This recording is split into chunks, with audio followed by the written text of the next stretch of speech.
Good morning my dear student. आज हम लोग ऑब्जेक्टिव क्वेश्चन डील करेंगे, दैट इज़ फाउंडेशन इंजीनियरिंग के। ठीक है, अगर मैं पिछली क्लास की बात करूं तो वहां पे मैंने 13 क्वेश्चन फाउंडेशन इंजीनियरिंग के मेंस के क्वेश्चन डील किए थे। आज हम जो डील करने वाले हैं वो ऑब्जेक्टिव क्वेश्चन डील करेंगे। ठीक है, जिसमें ज़्यादातर गेट के क्वेश्चन होंगे और आपके एसएससी जेई के क्वेश्चन होंगे। तो सबसे पहले मैं क्वेश्चंस को यहाँ पे नोट डाउन करता हूँ, आप मेरे साथ क्वेश्चन को नोट डाउन करेंगे। ठीक, फिर हम लोग सॉल्व करेंगे। Okay, that is foundation engineering. Foundation engineering objective question. अब आपको ऑब्जेक्टिव क्वेश्चन और अच्छे से समझ में आएंगे क्योंकि हम लोग पहले से ऑलरेडी क्या कर रखा है, हम लोग ऑलरेडी क्या है मेंस के क्वेश्चन कर रखे हैं। अगर हम मेंस के क्वेश्चन ऑलरेडी कर रखे होंगे तो हमको ये चीज़ जल्दी समझ में आएगी। ठीक है, the question number 1, this is asking in the GATE exam. Question number 1, ये क्वेश्चन आपका जो है गेट में आया हुआ है और 2017 का क्वेश्चन है। बेहतरीन क्वेश्चन है। Strip footing is resting on, strip footing is resting on, strip footing is resting on the ground of, resting on the ground surface of a, surface of a pure clay bed, pure clay bed. मतलब जो footing आपने बनाई strip footing वो पूरी तरीके से किसके ऊपर है, ये आपकी प्योर क्ले सॉइल पे है। ठीक है, bed having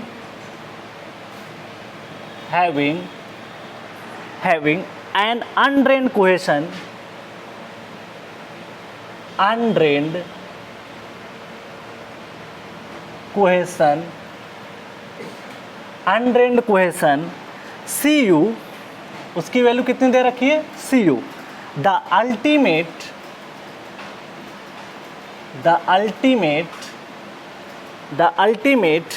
bearing capacity,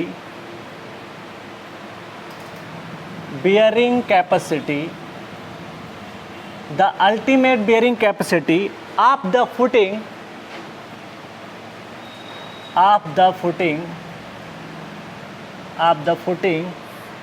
is equal to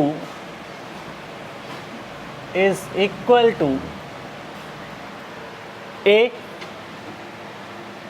पहला है 2 पाई Cu, B है पाई इंटू Cu, C है pi plus 1 Cu, pi plus 1 Cu, D है पाई प्लस 2 Cu। ठीक है, तो इस तरीके से इक्वेशंस यहाँ पे दी गई हैं। क्वेश्चन नंबर 2 हम नोट डाउन करते हैं। This is question number 2। ये भी क्वेश्चन गेट में 2017 में पूछा गया है। ठीक है, दिस इज गेट 2017। अच्छे क्वेश्चंस हैं। गेट के जो क्वेश्चंस होते हैं वो एक बेहतरीन क्वेश्चन होते हैं, उनमें हर क्वेश्चन में कुछ ना कुछ कॉन्सेप्ट जरूर होता है। The plate load test, the plate load test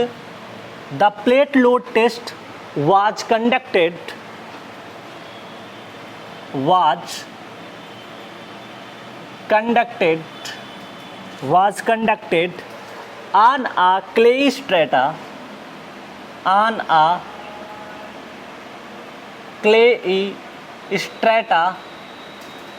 ठीक है, मतलब क्ले लेयर है। By using a plate of,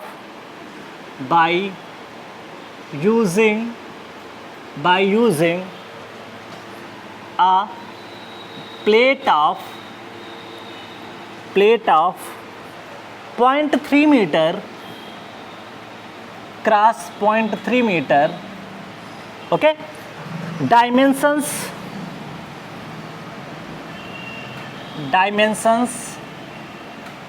ठीक है, dimensions and the ultimate load and the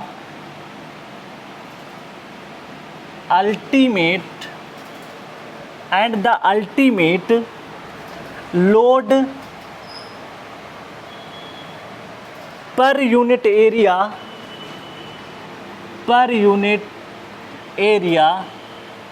ultimate load per unit area for the plate was found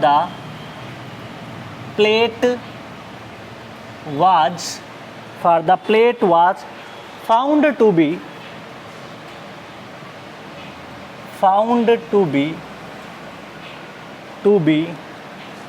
180 kilopascal the ultimate bearing capacity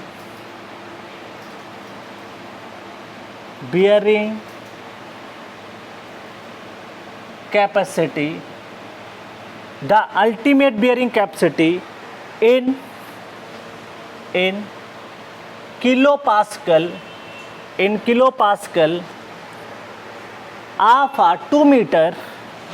of a 2 meter wide square footing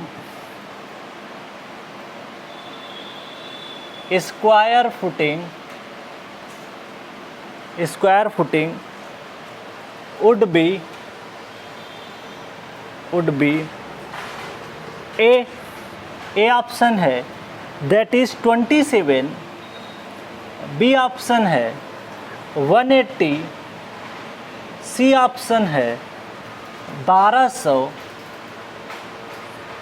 C option 1200 और D option ये आपको mention किया है 2000। Clear? चल, ये तो कहानी आपको सारी इसने बता दी। नेक्स्ट क्वेश्चन भी डील कर लेते हैं यहाँ पे, तो आपका टाइम काफ़ी ज़्यादा बच जाएगा। ठीक है, चलो नेक्स्ट क्वेश्चन हम मेंशन करते हैं यहीं पे, दैट इज़ एक छोटा सा क्वेश्चन यहीं पे हम लोग क्लियर कर लेते हैं थोड़ा सा। नेक्स्ट क्वेश्चन हम मेंशन करते हैं दैट इज़ क्वेश्चन नंबर 3। ठीक है, क्वेश्चन नंबर 3 ये है जो कि आपका जेई में पूछा गया है, एसएससी जेई में, और 2015 में पूछा गया है। 2015 में एसएससी जेई का ये क्वेश्चन है। क्वेश्चन ये कह रहा है कि depth of foundation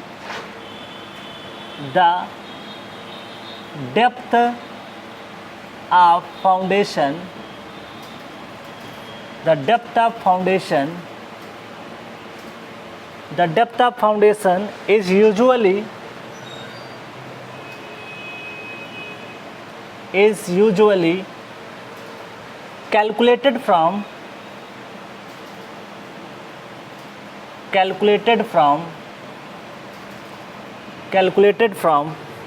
a Rankine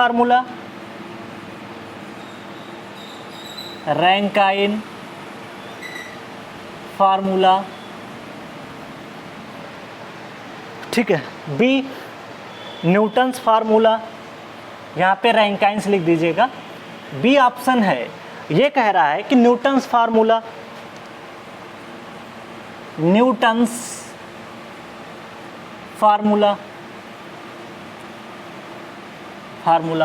next बात बोल रहा है दैट इज सी ऑप्शन है, ये कह रहा है डी एलम्बर्ट फार्मूला, डी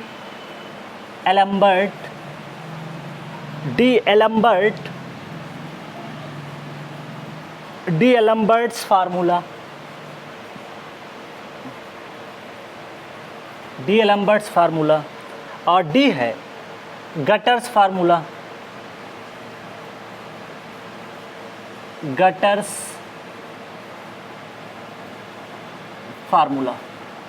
ठीक है, तो आप आराम से इन क्वेश्चंस को नोट डाउन करें, फिर मैं एक एक क्वेश्चन करके आपको समझा देता हूं, फिर हम इसको सॉल्व करते हैं। तो ये 3 क्वेश्चन हैं, 2 क्वेश्चन अभी गेट के मेंशन किए हैं और एक क्वेश्चन एसएससी जेई का मेंशन है। पहला क्वेश्चन पढ़ते हैं, दैट इज फुटिंग कैसी है आपकी? स्ट्रिप फुटिंग है। This is a strip footing is resting on the ground surface. कहाँ पे है? ग्राउंड पे है। आपकी जो फुटिंग बनाई गई है, मतलब ये आपकी जो फुटिंग जो भी बनाई गई है वो कहाँ पे है? ग्राउंड सरफेस पे। तो ये आपका सपोज दैट ये ग्राउंड सरफेस है, फुटिंग जो भी बनाई गई वो आपकी यहीं पे बना दी गई।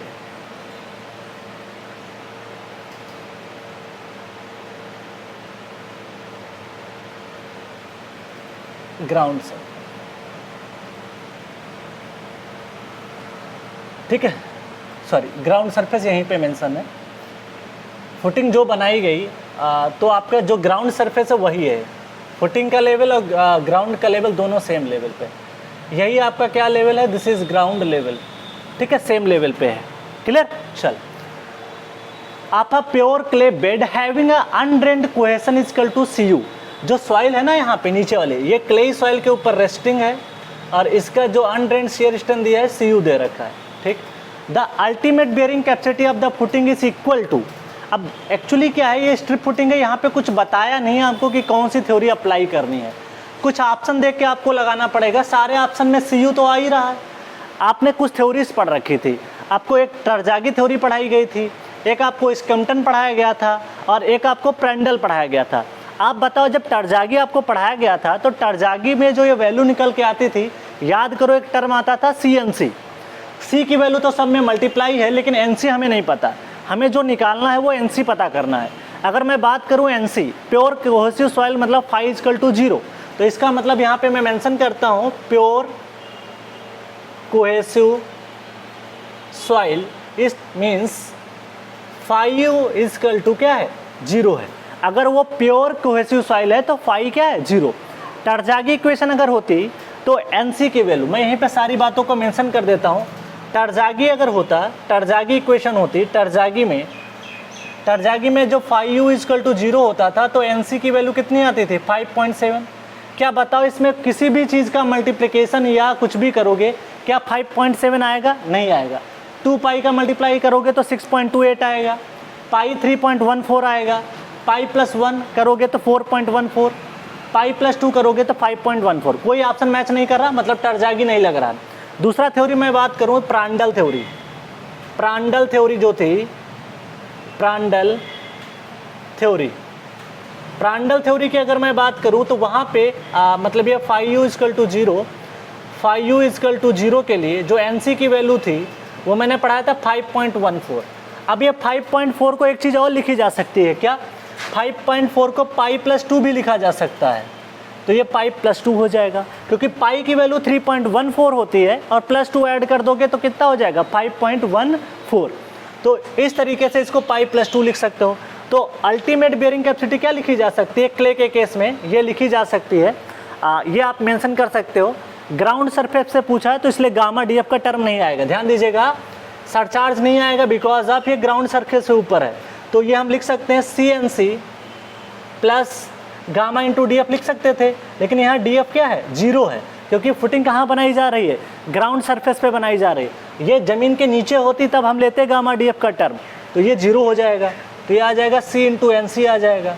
C की जगह पे Cu लिख दो, NC की जगह पे पाई प्लस क्या लिख सकते हो, 2 लिख सकते हो। अब देखो कौन सा ऑप्शन मैच कर रहा है, D is the correct answer हो जाएगा। तो ऐसे क्वेश्चन भी एग्जाम में बनेंगे, ठीक है। और मैंने आपको अच्छे से बताया था, जो स्कैम्पटन थ्योरी थी, स्कैम्पटन थ्योरी में भी बताया था आपको कितना वैल्यू आता है, ठीक है। और आपको एक थ्योरी बताई थी, स्लिप सर्कल थ्योरी बताई थी, सारे चीज़ के बारे में डिस्कस हो चुका है, तो ये आंसर आपका क्लियर हो गया। क्वेश्चन नंबर 2 पे आओ। क्वेश्चन नंबर 2 कह रहा है कि that is the plate load test was conducted on a clay strata, underline करो, क्ले स्ट्रेटा, किस पे परफॉर्म कर रहे हैं, क्ले स्ट्रेटा पे परफॉर्म कर रहे हैं, मतलब क्ले सॉइल के ऊपर परफॉर्म कर रहे हैं। By using a plate of size 0.3 metre cross 0.3 metre, dimensions and the ultimate load per unit area for the plate was found to be 180 kPa। The ultimate load bearing capacity in kPa of a 2 metre wide strip footing of square footing, मतलब पहले plate load test perform किया गया, उसका size ये आपको mention किया है 0.3 metre cross 0.3 metre. उसके बाद में जो आपका फुटिंग है उसका साइज 2 मीटर है।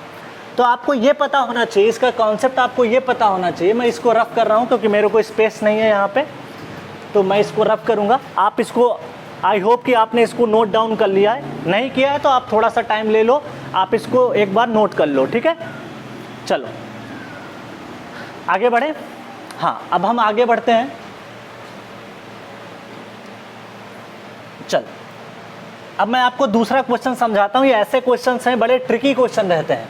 अगर आपको इसमें एक भी लाइन पता है तो आप निकाल ले जाओगे।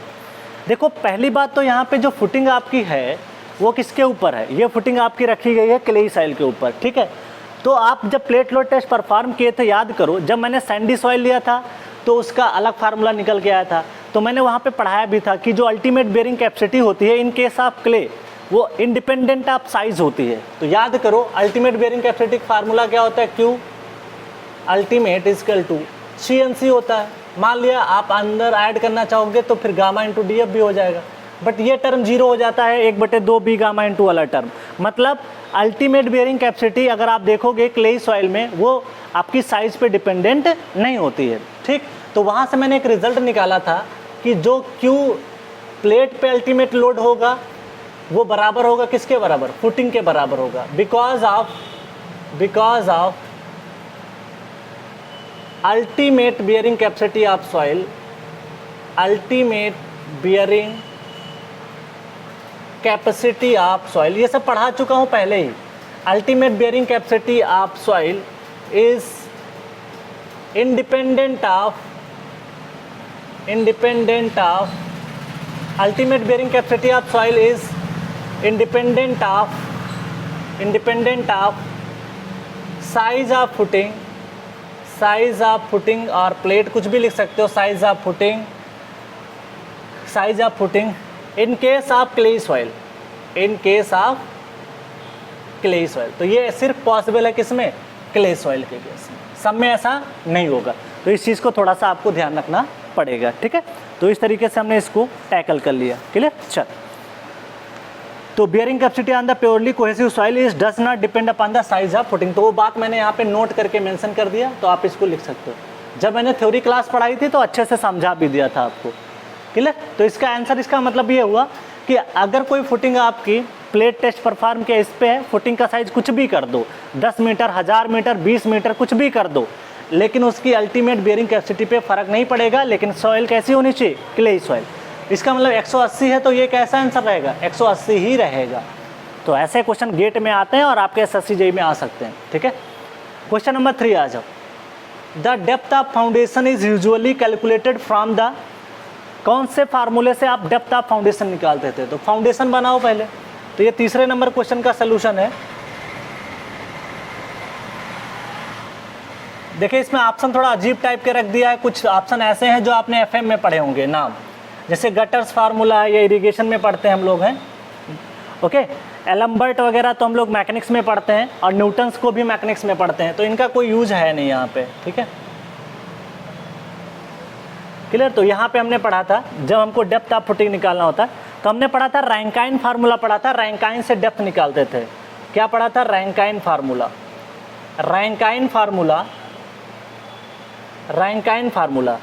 रैंकाइन फार्मूले से अगर हम देखें तो रैंकाइन फार्मूले से हम लोग क्या करते हैं, यहाँ पे निकालते हैं।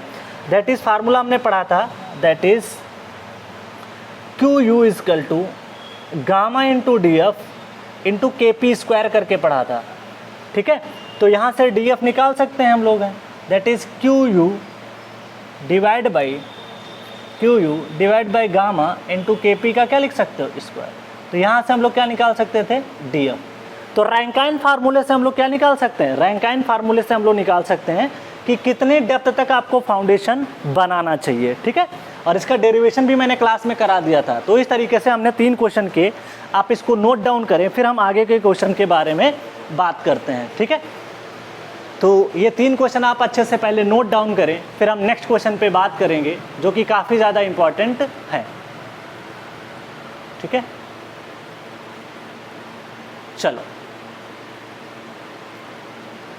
अब आगे बात करेंगे हम लोग नेक्स्ट क्वेश्चन पे। तो रैंकाइन क्या बताता है कि हमको डेप्थ ऑफ फाउंडेशन कितना होना चाहिए, उसके बारे में हम लोग यहाँ पे बात करते हैं, ठीक है। चल अब हम इसको रफ कर रहे हैं बिकॉज मेरे को नेक्स्ट क्वेश्चन डिस्कस करने हैं। टोटल आज 20 क्वेश्चन डिस्कस करने हैं।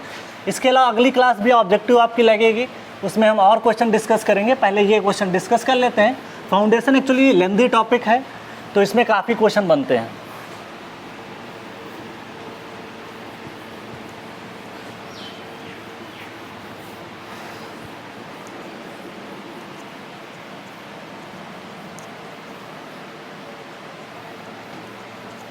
आगे बात करेंगे, क्वेश्चन नंबर 4 पे आ जाते हैं।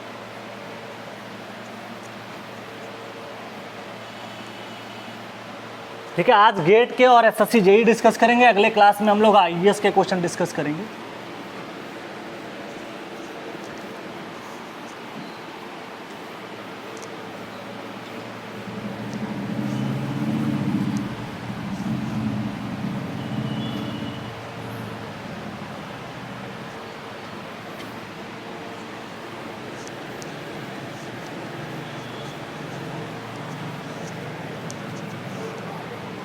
चल, नेक्स्ट बात करने वाले हैं question number, that is question number 4 पे बात करेंगे। ठीक है, चल, क्वेश्चन नंबर 4 क्या कह रहा है कि एक स्ट्रिप फुटिंग है। बहुत अच्छा क्वेश्चन है ये भी, ये गेट में पूछा गया है। Question number 4 that is get में पूछा गया है और 2016 का क्वेश्चन है। ठीक है, एक strip footing is resting on strip footing है is resting on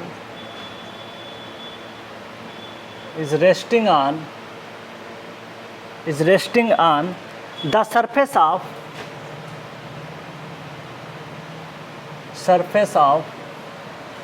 a purely clay soil,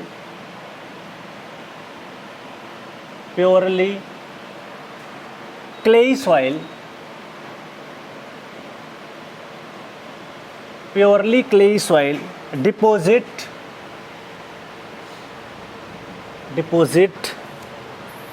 okay, if the width of the footing,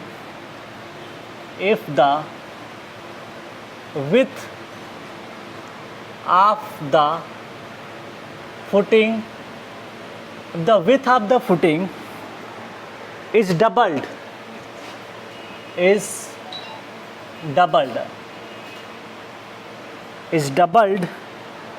okay, the ultimate bearing capacity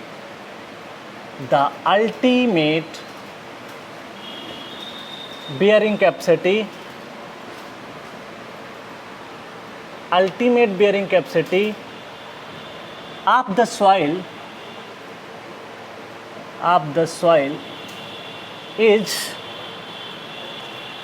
becomes double। बहुत अच्छा क्वेश्चन है, ऐसे क्वेश्चन आपको हर साल मिलेंगे किसी न किसी परीक्षा में। बिकम्स, और आपको अच्छे से इसके पॉइंट मैंने क्लियर किए थे और एक एक करके नोट करके लिखवाया था। Becomes double, b becomes half,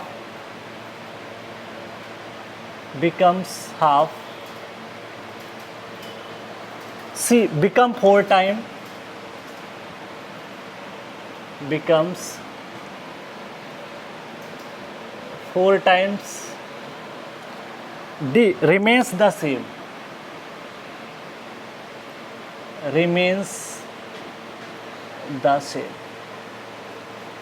ठीक है। चल, क्वेश्चन नंबर 5 मेंशन करते हैं। क्वेश्चन नंबर 5 ये कह रहा है, जो कि गेट में पूछा गया 2015 में, GATE 2015, net ultimate bearing capacity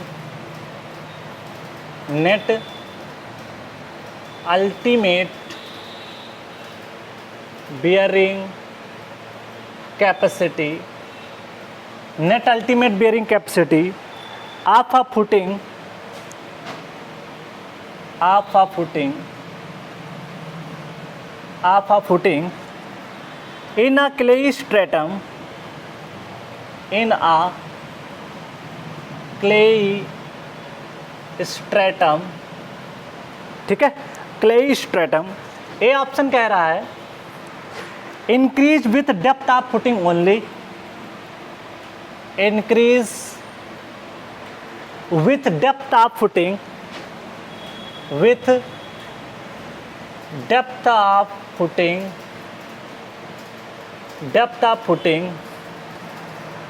depth of footing, increase with depth of footing only। B कह रहा है increase with size of footing only, increase with size of footing only, और सी कह रहा है increase with depth, increase with depth and size of footing, और D option कह रहा है is independent of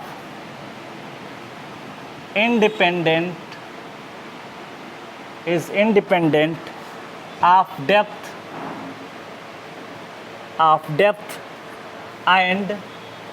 and size of footing. Clear? चल, उसके बाद मैं मेंशन करता हूँ क्वेश्चन नंबर 6. क्वेश्चन नंबर 6 क्या कह रहा है? ये भी अच्छा क्वेश्चन है. ये आया हुआ है क्वेश्चन, गेट में आया हुआ और आपके एग्ज़ाम में भी रिपीट हुआ है. तो ये क्वेश्चन पूछा गया है, गेट में पूछा गया है और 2014 में. ये क्वेश्चन क्या कह रहा है, इसको अच्छे से पढ़ते हैं. ठीक है, कॉन्टैक्ट प्रेशर के बारे में पूछा है. Contact pressure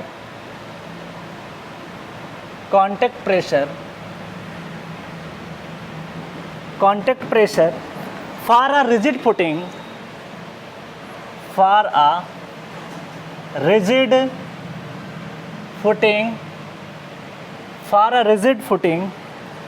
resting on a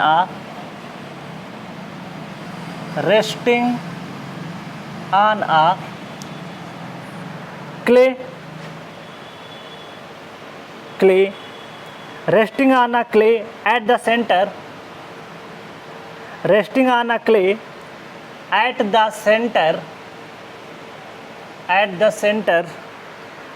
and the edge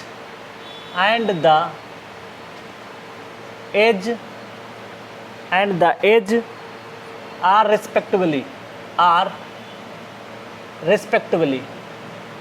ठीक है, चलो फर्स्ट ऑप्शन देखते हैं, that is A option. A option ये कह रहा है मैक्सिमम एंड जीरो.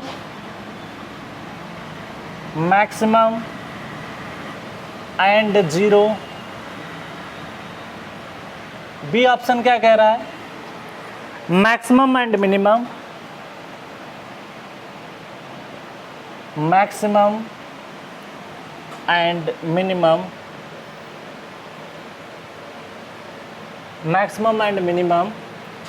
और सी ऑप्शन क्या कह रहा है, zero and maximum.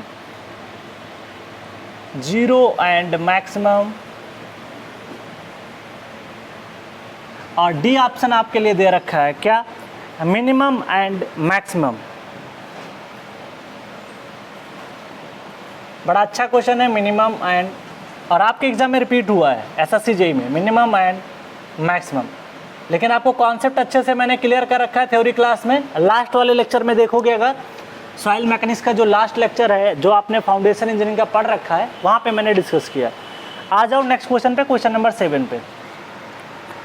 Question number 7 कई बार रिपीट हुआ है. ये पहले तो गेट में पूछा गया था 1996 में, गेट में आया हुआ है ये 1996 में. और बाकी एसएससी जेईई में मैं बता देता हूँ कब कब आया हुआ है. एसएससी जेईई में 2011, 2013, 2017 3 बार रिपीट हुआ है. ठीक है, तो जेईई में जो आया हुआ है वो 3 टाइम रिपीट हुआ. कितने टाइम? 3 टाइम. और ईएस में भी पूछ चुका है, मतलब ये क्वेश्चन 5-6 बार आ चुका है. तो हर परीक्षा में आपको मिल जाएगा जहाँ पे भी जाओगे. अब ये क्या है क्वेश्चन, एक बार लिख देता हूँ. A foundation is considered as a shallow foundation. A foundation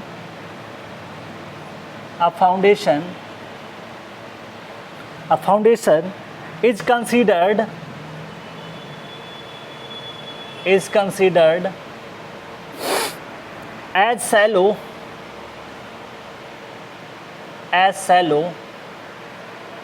if its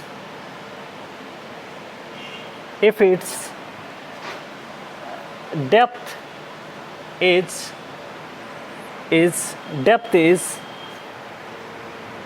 पहला option a less than 1 metre, less then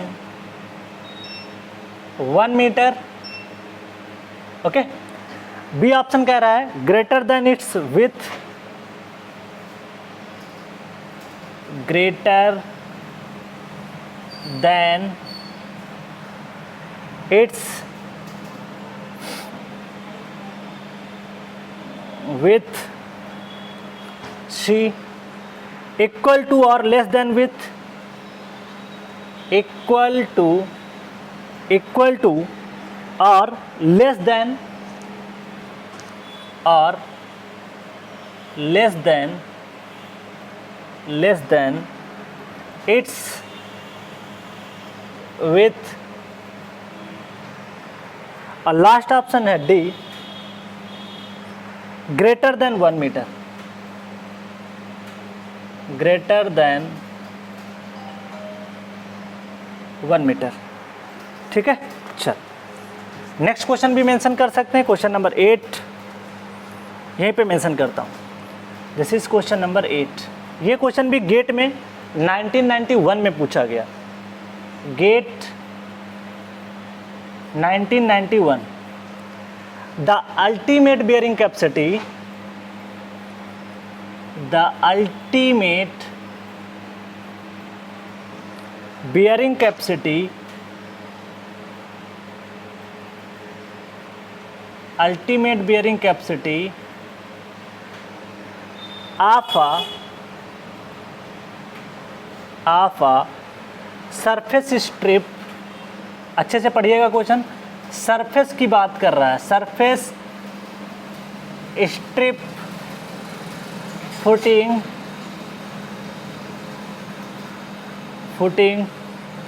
on a clay,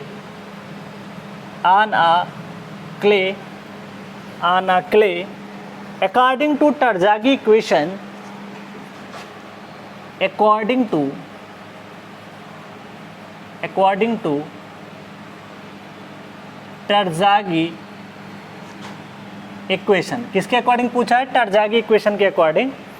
तो पहला ऑप्शन आपके सामने है, क्या ए ऑप्शन है दैट इज 5.7 इंटू सी, फिर बी कह रहा है दैट इज 5.1 इंटू 4 सी, और सी कह रहा है ऑप्शन है क्यू यू इंटू बी, और डी ऑप्शन कह रहा है 9 इंटू सी।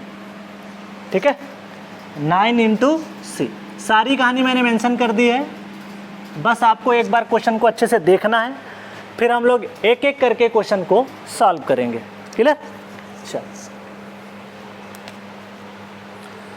आ जाओ क्वेश्चन पे। अब क्वेश्चन को सॉल्व करते हैं। पहले अच्छे से उसको पढ़ना है, तब जाके क्वेश्चन को सॉल्व करना है।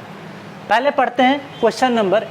एक स्ट्रिप फुटिंग है जो कि गेट में आया हुआ क्वेश्चन है और बड़ा अच्छा क्वेश्चन है, गेट 2016। एक स्ट्रिप फुटिंग है is resting on a pure, मतलब surface of purely clayey soil. Underline करो क्या दिया हुआ है, that is purely clayey soil deposit if the width of the footing is doubled.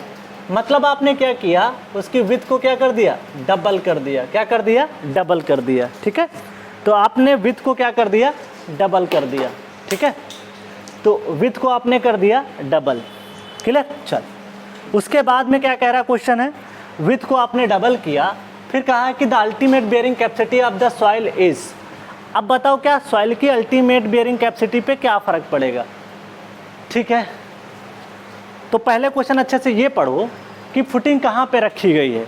Footing कहाँ पे है? सरफेस पे है। ये बड़े इंपॉर्टेंट पॉइंट होते हैं, आप क्वेश्चन पढ़ के तो निकल जाओगे, लेकिन एक एक लाइन का मतलब होता है।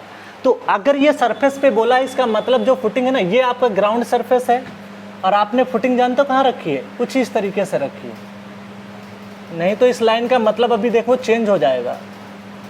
मैं इसीलिए कहता हूँ क्वेश्चन अच्छे से पढ़ो, और पढ़ने के बाद उसको समझो कहना क्या चाहता है, क्योंकि अगर ये आदत आपके अंदर आ जाएगी तो फिर आपके क्वेश्चन गलत नहीं होंगे कभी।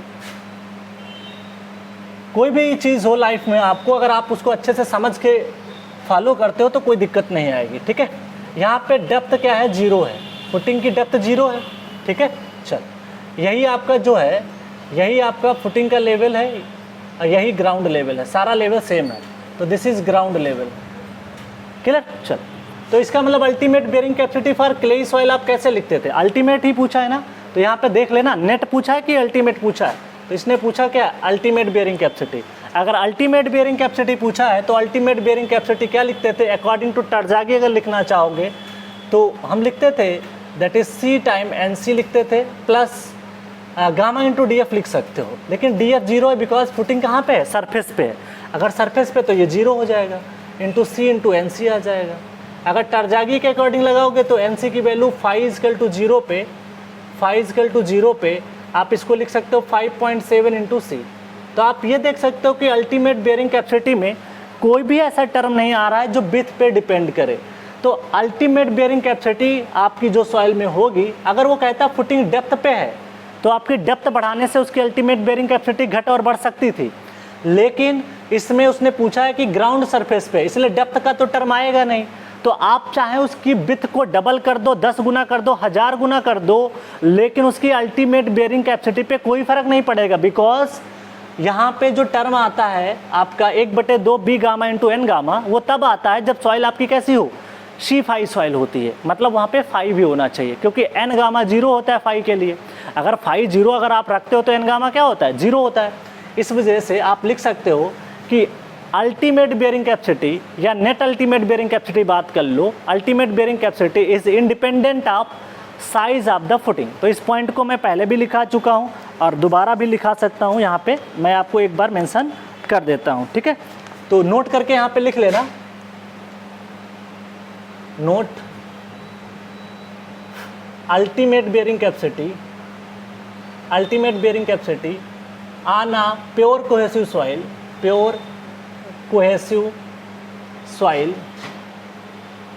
is independent of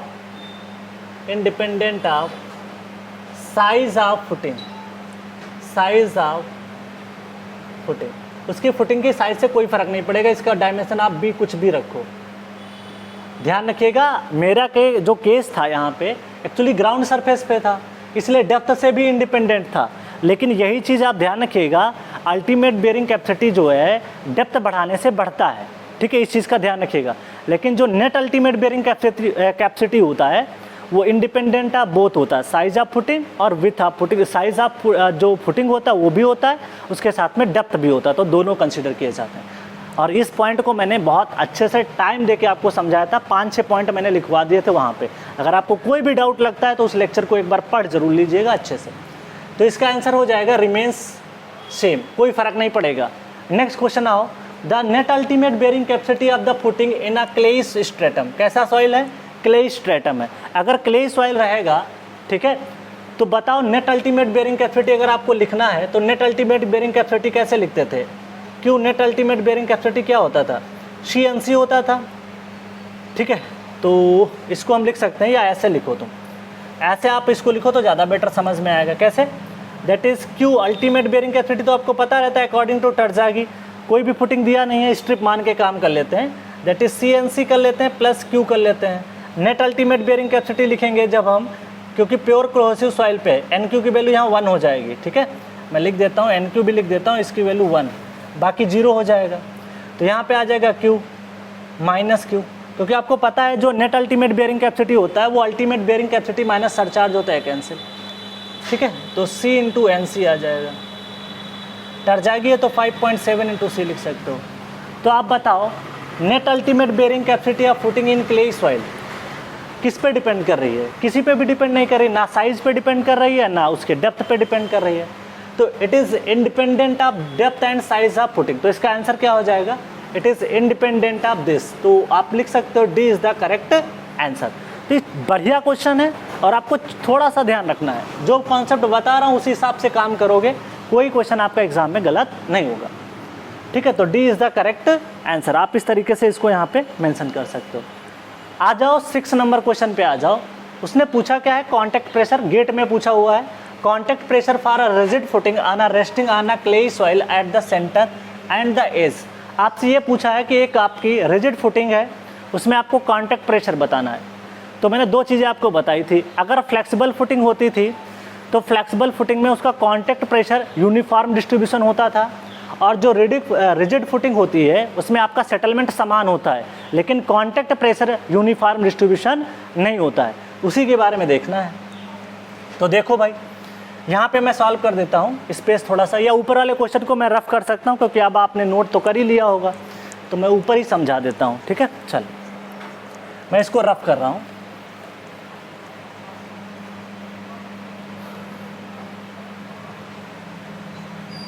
आप मेरे साथ ही क्वेश्चन नोट किया करें तो ज़्यादा बेटर रहेगा। इस क्वेश्चन का मैं सोल्यूशन पार्ट यहाँ पे कर रहा हूँ, जो आपसे पूछा है कॉन्टैक्ट प्रेशर के बारे में। तो देखो, आपके सामने मैंने फुटिंग बना दी,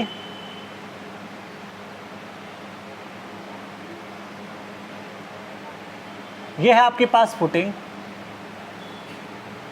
ठीक है।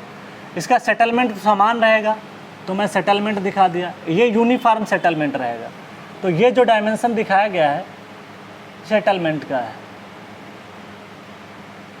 किसका है? सेटलमेंट का, ठीक है। बट कांटेक्ट प्रेशर ध्यान रखिएगा यहाँ पे नॉन यूनिफॉर्म रहता है। अब बताओ ये सॉइल कैसी है कि contact pressure on a rigid that is clayey soil है। कैसी सॉइल है? क्लेई सॉइल है, तो इसलिए इसको आपको ध्यान रखना पड़ेगा। तो that is on a clayey soil. तो मैंने आपको एक चीज़ पढ़ाई थी, एक सैंड का केस था, एक क्ले का केस था। मैंने आपको ये बताया था कि जो सैंड होती है, सैंड का जो मॉडुलस ऑफ इलास्टिसिटी होता है वो सेंटर पे ज़्यादा होता है, एजेस पे कम होता है।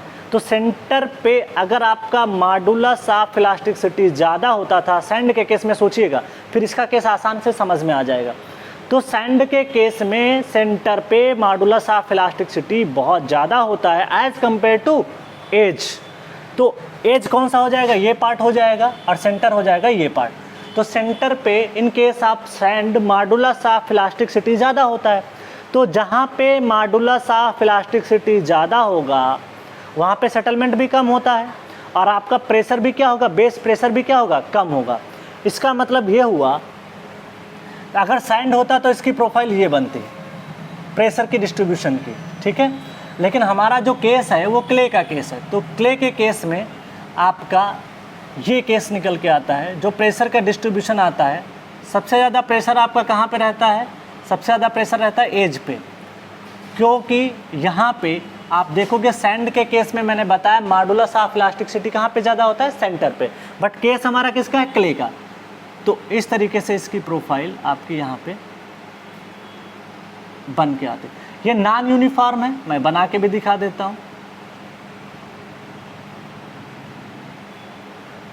अब आप बता सकते हो सेंटर पे प्रेशर कैसा रहेगा।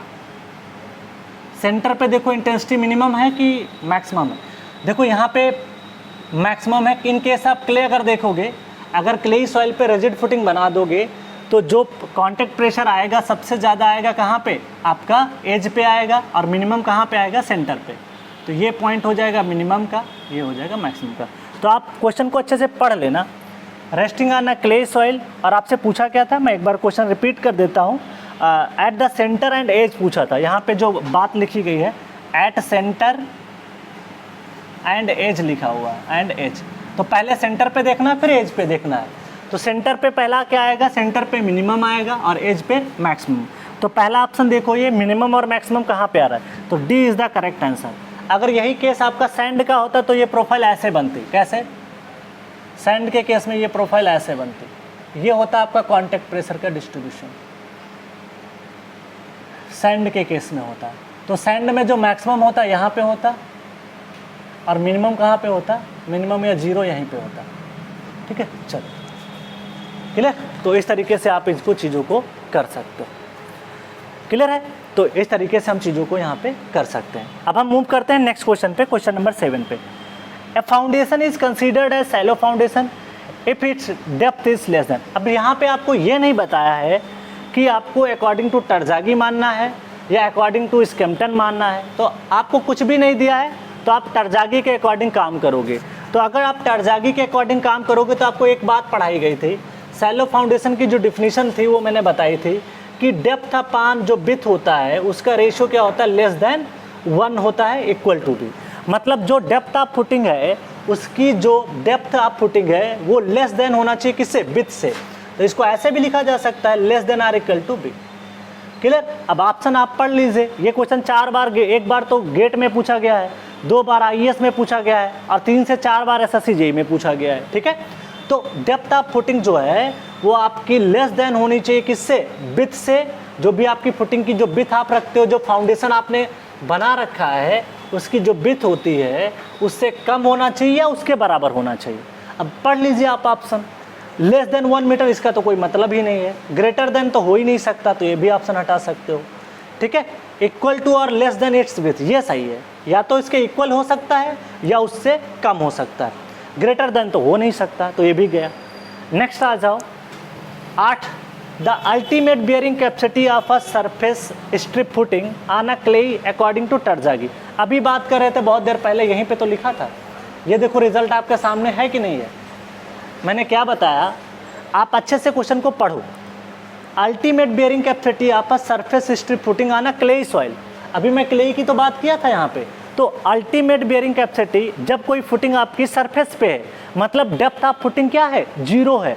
अगर डेप्थ ऑफ फुटिंग अगर 0 है तो आपका डीएफ जो क्यू का टर्म आता है गामा इंटू डीएफ, वो आपका क्या हो जाएगा, 0 हो जाएगा। ठीक है, अगर वो 0 हो जाएगा तो आप देखोगे क्या, ये 0 हो गया तो CNC आ गया, और टर्जागी के अकॉर्डिंग NC की वैल्यू φ=0 पे 5.7 होती है, तो आप 5.7 मेंशन करोगे। अब बताओ 4 ऑप्शन में से आपके सामने सारी बातें दी गई हैं, तो इसका फर्स्ट ऑप्शन आपका मैच कर रहा है 5.7 इंटू सी। 5.14 किस में आता था, याद करो जरा, अभी आपको प्रांडल थ्योरी बताई थी तो वहाँ पे π+2 करके बताया था। उसके बाद ये तो ऑप्शन कंफ्यूज करने के लिए दिया गया है, और डी ऑप्शन जो होता है वो स्कैम्पटन के अकॉर्डिंग होता है। किसके अकॉर्डिंग होता है, स्कैम्पटन के अकॉर्डिंग होता है, और वो भी स्क्वायर फुटिंग के लिए होता है। जब DF/B का रेशियो 2.5 के बराबर होता है तब हम लोग 9 कंसीडर करते हैं। आपको पढ़ाया भी था मैंने, वहाँ पे क्या पढ़ाया था, SSR करके पढ़ाया था, 565 याद भी कराया था। ठीक है, तो इस तरीके से हम लोग इस क्वेश्चन को अटेम्प्ट कर लेते हैं। तो आप इस तरीके से 8 क्वेश्चन को हमने यहाँ पे कर लिया। अब आप इसको चाहो तो स्क्रीनशॉट लेना चाहो तो आप उसको ले सकते हो, बाकी मैंने 2 क्वेश्चन तो रफ कर दिए थे, आप नीचे की बात को तो मेंशन कर सकते हो। ठीक है, तो आप इस तरीके से क्वेश्चंस को यहाँ पे नोट कर सकते हो। क्लियर, तो आप इसको पहले नोट डाउन कर लें, फिर हम आगे बात करते हैं क्वेश्चंस की। ठीक है,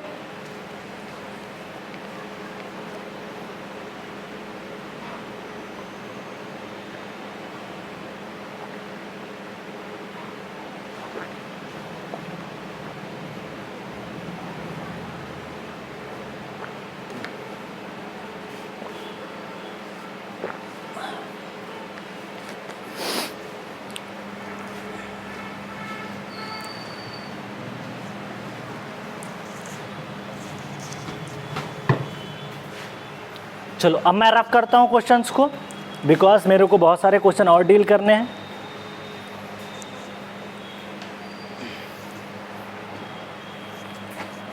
जल्दी से अपनी स्पीड को बढ़ाते हैं थोड़ा सा।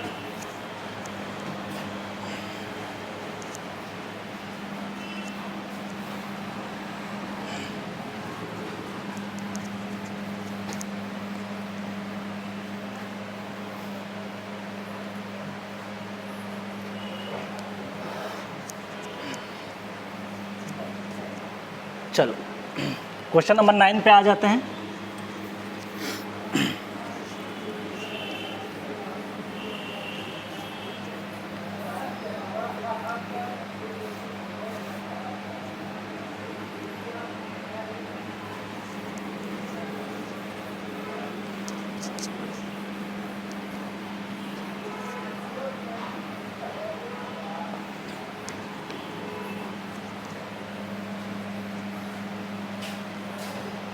अब बात करेंगे क्वेश्चन नंबर 9 पे।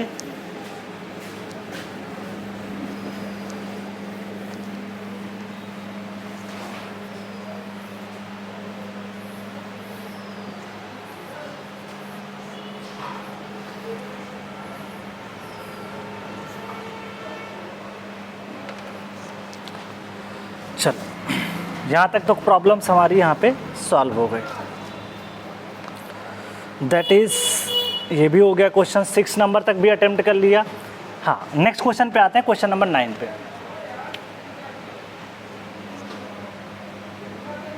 ये क्वेश्चन भी गेट में पूछा गया है 1996।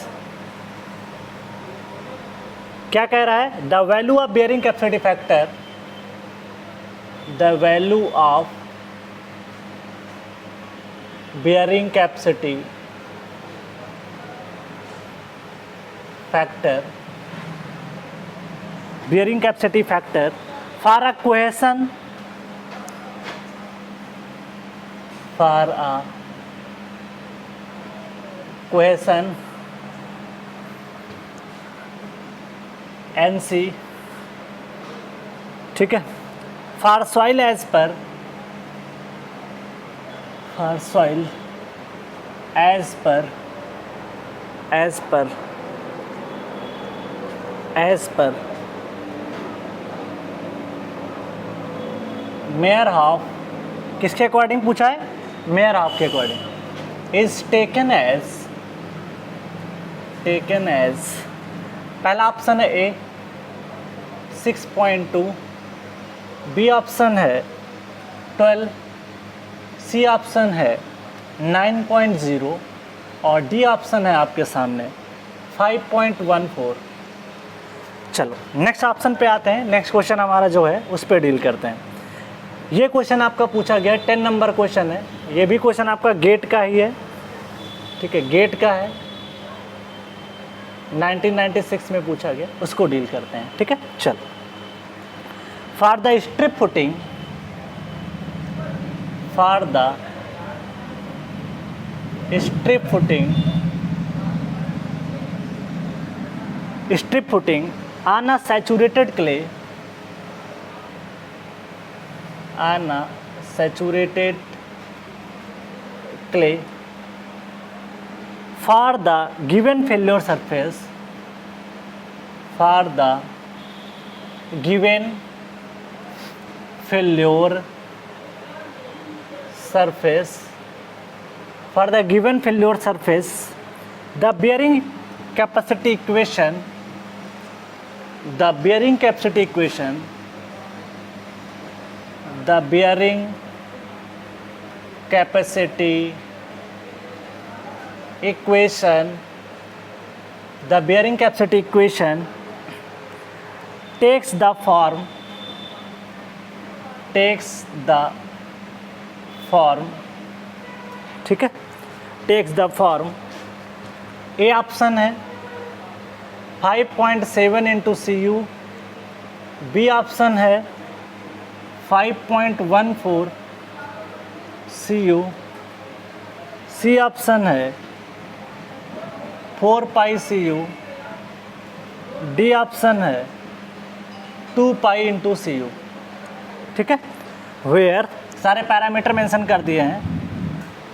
Where CU is equal to undrained shear strength, undrained shear strength,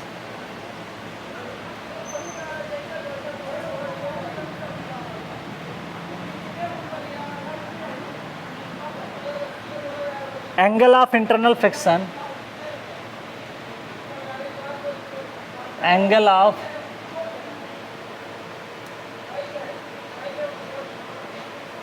internal friction, B is width of strip footing, width of strip footing, ठीक है, width of strip footing, QC ultimate bearing capacity of, या यू लिख लो, ultimate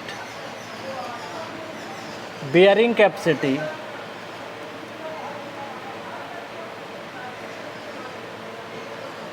of soil, ठीक है।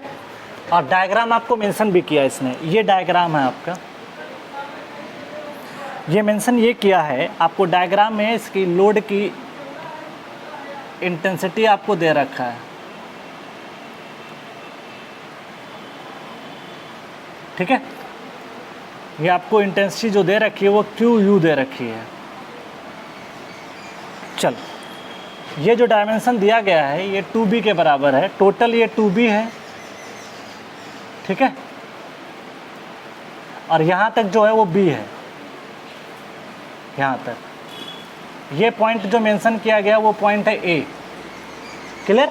चल, ये बना के दिया है और इसका फिल्योर सरफेस भी दे रखा है, सेमी सर्कुलर है। क्योंकि स्लिप सर्कल जब हम आपको पढ़ाया था एक थ्योरी, जब पढ़ाए थे सारे के बारे में बताया था, स्लिप सर्कल थ्योरी थी, उसका डेरिवेशन कुछ आज इस तरीके से आपका रहेगा। ठीक है, चल, ये सेमी सर्कुलर स्लिप सरफेस है, दैट इज यहाँ पे सॉइल है क्ले।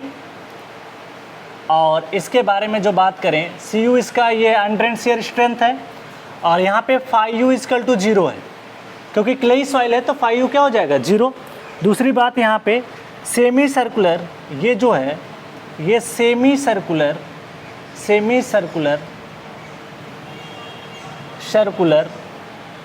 फेल्योर सरफेस है, फेल्योर सरफेस है। ये पूरी कहानी आपको दे रखी है। नेक्स्ट क्वेश्चन को लिख देते हैं यहीं पे, क्वेश्चन नंबर 11 नंबर क्वेश्चन क्या कह रहा है, ये बड़ा इंपॉर्टेंट क्वेश्चन है, IAS गेट सब में पूछा गया है। दैट इज गेट 2000 में आया है गेट में, उसके बाद SSC JEE में भी आया हुआ है, ये पूछा गया 2016 में। बाकी IAS में भी ये 2-3 बार आ चुका है, IAS में 2 टाइम, मुझे ईयर नहीं याद है बट मैं मेंशन कर देता हूँ, मतलब 4-5 बार ये आ चुकी प्रॉब्लम है। ठीक है, चल, अब इस प्रॉब्लम को हमको यहाँ पे करना है। लिखते हैं प्रॉब्लम को, the two criteria for the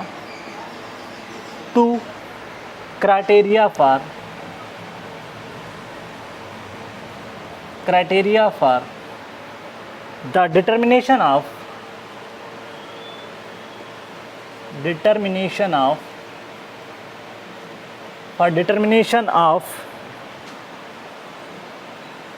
allowable bearing capacity of foundation, allowable bearing capacity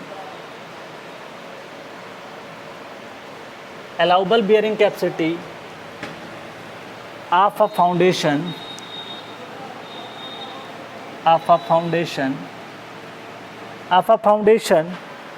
are पहला tensile failure and compressive failure. First option है क्या, tensile and compressive failure, tensile failure and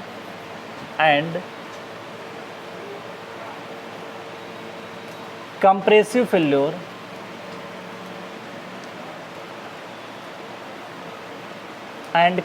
failure ठीक है। नेक्स्ट ऑप्शन है B option कह रहा है tensile failure and settlement, tensile failure and settlement. ठीक है। सी है bond failure and shear failure, bond failure and shear failure and shear.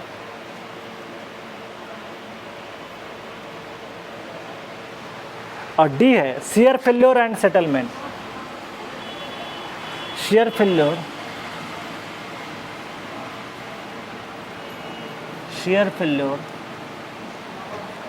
And settlement.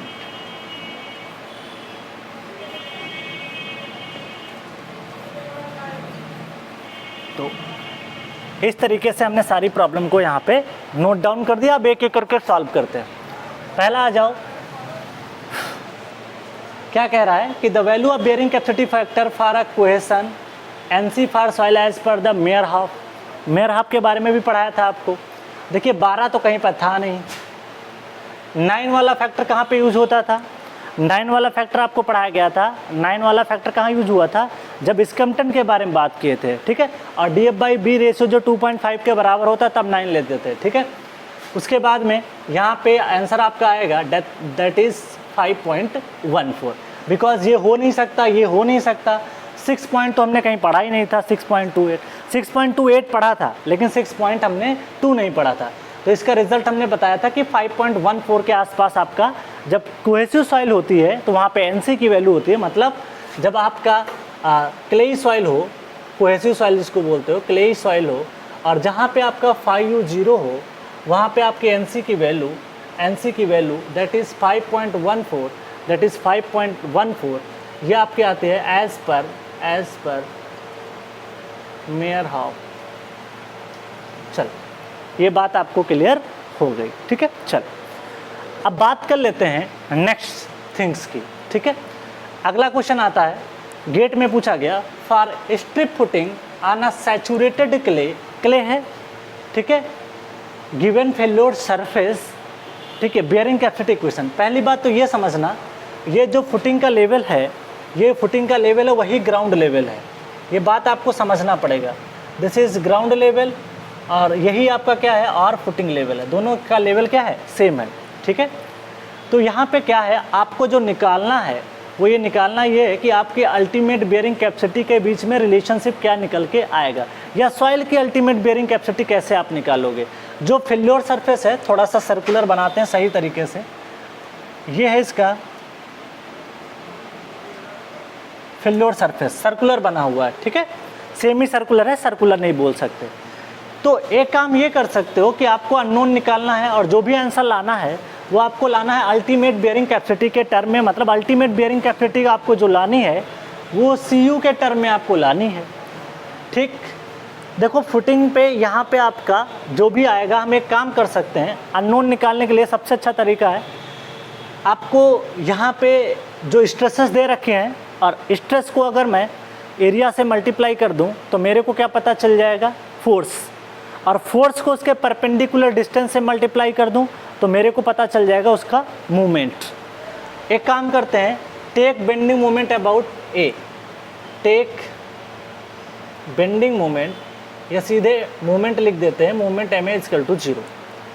एक काम करो, ये जो अल्टीमेट बेयरिंग कैपेसिटी का जो प्रेशर दिखाया गया है सॉइल पे, वो सिर्फ B डेप्थ में दिखाया गया है। तो वो इसको किस डायरेक्शन में रोटेट करने करेगा, कोशिश करेगा एंटी क्लॉकवाइज डायरेक्शन में। एक तरीके का UDL है, UDL का तो आपको पता होगा, W × L × L/2 पे काम करता है। तो सिंपली आप लिख सकते हो क्या, -Q × U, -QU इंटू क्या लिखोगे, ये क्या है आपका, ये आपको दे रखा है क्या, ये आपको दे रखा है स्ट्रेस ही मेंशन किया है ना, हाँ आपको स्ट्रेस मेंशन कर रखा है, ठीक है।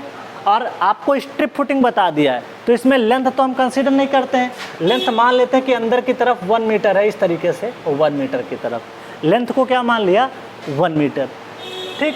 अब एक काम करो, ये है स्ट्रेस, इसको एरिया में फोर्स में कन्वर्ट करो, तो B × 1 मल्टीप्लाई कर दे, बिकॉज UDL सिर्फ इसी में काम कर रहा है, तो B × 1 हो गया। इसके अबाउट मोमेंट लेना है तो इसकी सेंट्रोइडल डिस्टेंस आपको लेनी पड़ेगी। UDL में आप क्या करते थे, सेंट्रोइडल डिस्टेंस ही तो लेते थे, तो ये आ जाएगी B/2, ठीक। प्लस मान लेते हैं कि फुटिंग, अभी तो हम यहाँ पे जनरल फॉर्म में डेराइव कर लेते हैं, कल को आपको अगर ये सरचार्ज भी दे दे तब भी ये प्रॉब्लम को आसानी से किया जा सकता है। कैसे, प्लस मान लेते हैं कि फुटिंग के ऊपर से सरचार्ज है, उसको मैं कंसीडर कर लेता हूँ सिग्मा जेड इसने मेंशन किया है, सिग्मा जेड मान लेते हैं, ठीक है। तो सिग्मा जेड मान लेते हैं, this is sigma Z into sigma Z के बाद में इसको मान लेते हैं B × B/2, B इंटू, ये ऐसा कर सकते हो B × 1 × B/2, ये भी लिखा जा सकता है। सिग्मा कैसे आया पता है, अभी देखो फुटिंग जब बनाओगे ना, अभी तो ये ग्राउंड लेवल पे है, ठीक है, लेकिन अगर ये फुटिंग को थोड़ा सा डेप्थ नीचे ले जाओगे तो उसका जो सरचार्ज का टर्म आता है वो भी आ जाएगा सिग्मा जेड, उसको मैं यहाँ पे मेंशन कर रहा हूँ। मतलब कुछ फुटिंग आपकी इस तरीके से होती, कुछ इस तरीके से लेवल होता, ये ग्राउंड लेवल होता, तो ये जो है DF के टर्म में सिग्मा जेड आता है, दैट इज गामा × DF, वही ये लिख दिया हूँ। यहाँ पे है नहीं तो बाद में मैं लास्ट में 0 कर दूंगा, ठीक है। और क्या आएगा, ये जो फेल्योर हुआ है इसकी वजह से भी चीज़ें निकल के आएंगी, तो फेल्योर की वजह से भी निकल के आएंगी, तो इसकी स्ट्रेंथ क्या है, CU है, तो इसकी स्ट्रेंथ क्या है, CU है। तो इसको यहाँ पे मेंशन इसने किया है, CU ही माना है ना, हाँ, तो इसको हम लोग ले सकते हैं CU। अब इसका डायरेक्शन इसने मेंशन नहीं किया है कि कौन सा। देखो एक चीज़ ये है कि अगर इसका डायरेक्शन एंटी क्लॉकवाइज है तो ये रजिस्टिंग हमेशा इसका क्या होगा, क्लॉकवाइज। तो इसका जो डिस्ट्रीब्यूशन होगा स्ट्रेस का कुछ इस तरीके से होगा, ये क्लॉकवाइज होगा। तो यहाँ पे लिख सकते हैं प्लस प्लस सी यू, ये स्ट्रेस हो गई। अभी एरिया को मल्टीप्लाई करना है। एरिया बताओ, सेमी सर्कुलर है तो इसका पेरीमीटर लिया जाएगा। पेरीमीटर क्या होता है, पाई डी होता है, या 2 पाई आर लिखते हो, ये लिखते हो। तो मेरा जो हो जाएगा यहाँ पे जो लोड काम कर रहा है ये इतनी डेप्थ में काम कर रहा है, इतनी लेंथ में काम कर रहा है। तो 2 पाई आर के हिसाब से इसका जो रिजल्ट आएगा वो आप लिख सकते हो C U into pi pi into B. ये देख सकते हो क्या लिखा गया है, 2 पाई आर ही है एक तरीके से, लेकिन मेरे केस में यहाँ जितना ये लोड काम कर रहा है उस केस में आप देखोगे जो एक्चुअली सेमी सर्किल है ना, तो वैसे अगर सर्किल होता तो आप सीधे लिख देते 2 पाई, पाई डी लिखते। ध्यान दीजिएगा यहाँ पे जो बेसिक बात बताना चाहता हूँ वो यहाँ पे लिख देता हूँ। वैसे आप पेरीमीटर क्या लिखते हो, सर्किल की पेरीमीटर पाई डी लिखते हो या 2 पाई आर लिखते हो, ये लिखते हो, क्लियर। लेकिन मेरा सेमी सर्किल है तो सेमी सर्किल के केस में जो आएगा पाई डी बाई 2 एरिया आएगा, यही एरिया आएगा पाई डी बाई 2। बताओ मेरे केस में डायमीटर कितना है, 2b है, तो इसको पाई इंटू क्या लिखूंगा, 2b डिवाइड बाई 2, 2 कैंसिल हो जाएगा, तो एरिया क्या आ जाएगा, पाई इंटू बी। अब क्लियर हो गया होगा आपको। तो पाई इंटू बी इसका क्या हो गया, एरिया। एरिया को स्ट्रेस से मल्टीप्लाई कर दिया, फोर्स हो गया। अब परपेंडिकुलर डिस्टेंस चाहिए आपको, इसकी परपेंडिकुलर डिस्टेंस हमको इसके अबाउट मोमेंट चाहिए। तो ये टोटल यहाँ पे इसके पेरीफेरी पे काम कर रहा है, तो टोटल पेरीफेरीमीटर की डिस्टेंस अगर 2b है और ये स्ट्रेस का डिस्ट्रीब्यूशन यूनिफॉर्म है तो उसके सेंटर पे डिस्टेंस जो आएगी, तो इसकी टोटल डिस्टेंस अगर 2b है तो उसके सेंट्रोइडल डिस्टेंस क्या निकल के आएगी, b। तो इसको b से क्या कर दोगे, मल्टीप्लाई कर दोगे। चलो अब एक काम ये करते हैं, यहाँ पे मेरे को रफ करना पड़ेगा ये वाली बात, आप तब तक इसको नोट कर लो। ये वाला एरिया कैसे निकाला मैंने, एरिया कैसे निकालते हो, सर्किल का ये सेमी सर्किल था इसलिए ये सर्किल होता है और ये सेमी सर्किल होता है। मेरे केस में कैसा दिया हुआ है, सेमी सर्किल, ठीक है। अब मैं इसको रफ करूंगा क्योंकि मेरे को यहीं पे कुछ समझाना है।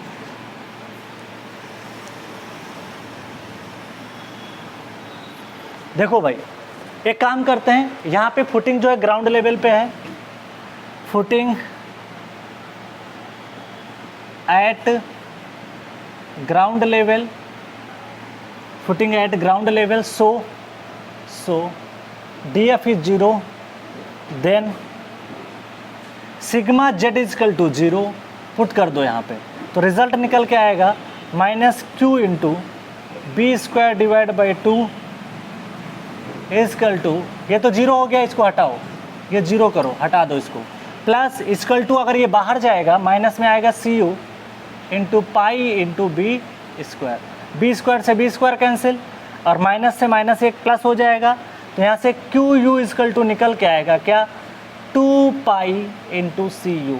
तो बड़ा आसान रिजल्ट है, रिमेंबर कर लो तो अच्छा रहेगा क्योंकि टाइम बर्बाद करने से एग्ज़ाम में कोई फ़ायदा नहीं है।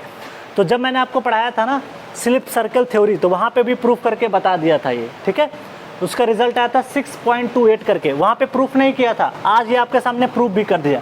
तो अपने नोट्स में जा करके इसके डेरिवेशन को भी, जहाँ पे मैंने डायरेक्टली रिजल्ट लिखा दिया था 2 पाई इंटू सी यू, आप जा करके इस वाली इक्वेशन को डराइव करके वहाँ पे लिख लीजिएगा, इससे आपके नोट्स में हमेशा रहेगा, इससे आपको याद भी अच्छा रहेगा, ठीक है। तो इस तरीके से हम प्रॉब्लम को कर सकते हैं, ठीक है। तो मेरा जो रिजल्ट आएगा वो कौन सा आ जाएगा, 2 पाई इंटू सी। ओके चलो, और वैसे भी कॉमन सेंस से भी आंसर निकाल सकते थे, कैसे, 5.7 किसके केस में होता है, 5.7 होता है जब हम लोग स्ट्रिप फुटिंग टर्जागी के अकॉर्डिंग मानते हैं, तो ये तो होता नहीं था। 5.14 अभी पढ़ चुके हैं हम लोग हैं, किसके अकॉर्डिंग, हमने प्रांडल थ्योरी पढ़ रखी थी उसके अकॉर्डिंग, तो ये भी नहीं हो सकता। 4 pi into c u, 4 pi c u और 2 पाई सी यू, अगर पूरा सर्किल कंसीडर करते तो 4 पाई आता, और 2 पाई जब सेमी सर्किल होगा तब कंसीडर करेंगे। तो इस तरीके से आप आंसर देख के लगा सकते हो। नेक्स्ट क्वेश्चन पे आते हैं, question number 11, the 2 criteria for the determination of allowable bearing capacity of foundation. 2 he criteria मैंने आपको बताया था, एक तो शियर क्राइटेरिया होता है, क्योंकि सॉइल फेल किस में होता है, शियर में फेल होता है या तो सेटलमेंट में। तो दो ही क्राइटेरिया होता है। यहाँ पे टेंशन में सॉइल फेल नहीं करती है, सॉइल टेंशन ले ही नहीं पाता है। सॉइल फेल किस में करता है, शियर में। वो कंप्रेशन में भी फेल नहीं करता है। तो सबसे बड़ी बात है, सॉइल को दो चीज़ों पे ध्यान रखना होता है, एक तो आपका शियर फेलियर, दूसरा सेटलमेंट। तो D is the correct answer. इसको मैंने थ्योरी क्लास में बहुत ही अच्छे से पढ़ाया था। ये क्वेश्चन 4-5 बार रिपीट हुआ, तो इसको अच्छे से आपको ध्यान रखना पड़ेगा, ठीक है। तो आप पहले इसको नोट डाउन करें, या स्क्रीनशॉट लेना चाहें तो स्क्रीनशॉट ले सकते हैं। फिर हम अपने नेक्स्ट क्वेश्चन पे बात करेंगे, क्वेश्चन नंबर 12 पे, क्वेश्चन नंबर 13 पे। इन सारे क्वेश्चंस पे हम लोग यहाँ पे डिटेल में बात करेंगे।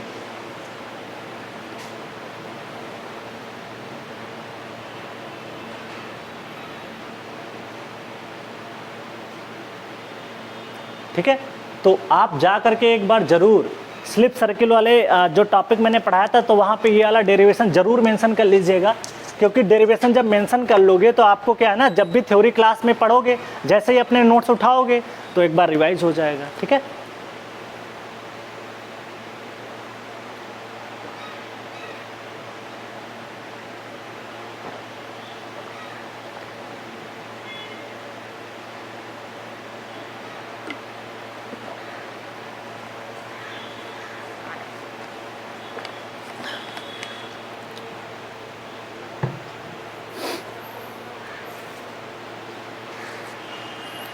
अब मैं इसको रफ कर रहा हूँ क्योंकि मेरे को नेक्स्ट क्वेश्चन डील करना है।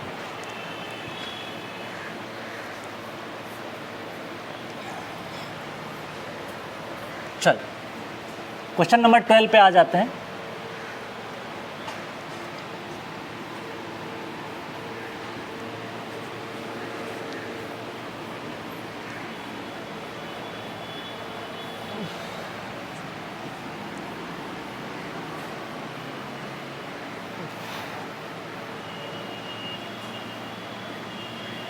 अब आते हैं क्वेश्चन नंबर 12 पे। फाउंडेशन थोड़ा बड़ा टॉपिक है, यहाँ पे थोड़ा डिस्कशन आपका लेंदी हो सकता है, बट इम्पॉर्टेंट क्वेश्चन करवा दे रहा हूँ ताकि आपको दिक्कत नहीं आएगी।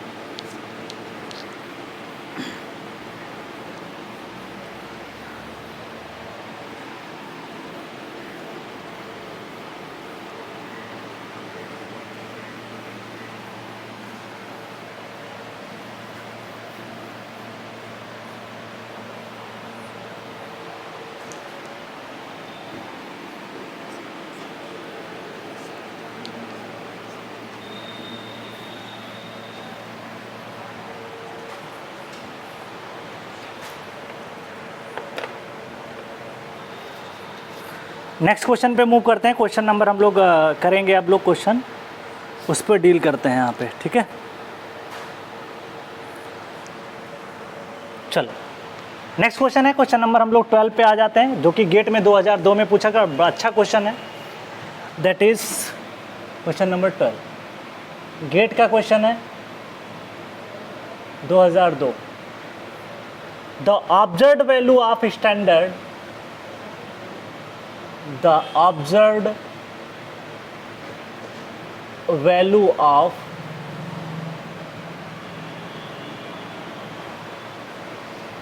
the standard penetration test, the standard penetration test,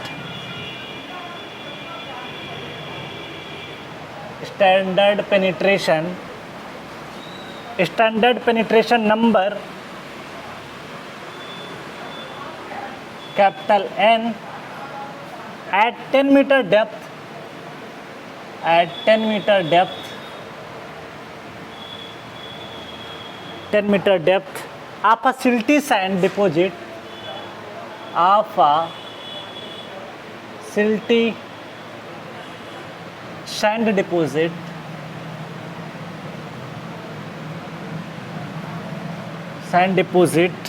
is 13 full stop. The unit weight of the soil, the unit weight of the soil is 16 kilonewton per meter cube. The value after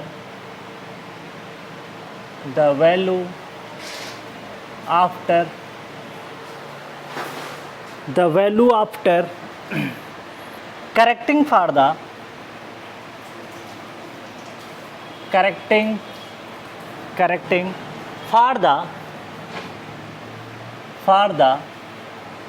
presence of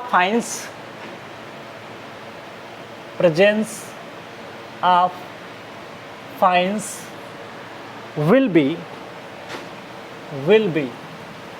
चल पहला option है ए 12, B option है 13, सी option है 14, D option है 15।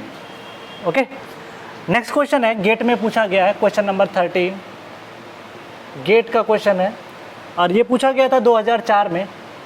Problem ये कह रहा है to circular footing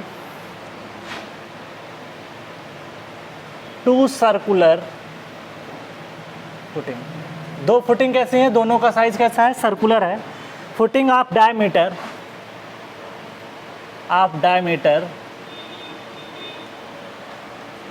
capital D1 and capital D2 are resting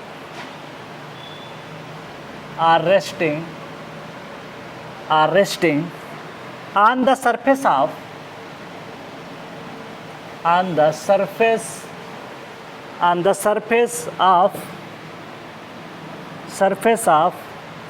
the same purely cohesive soil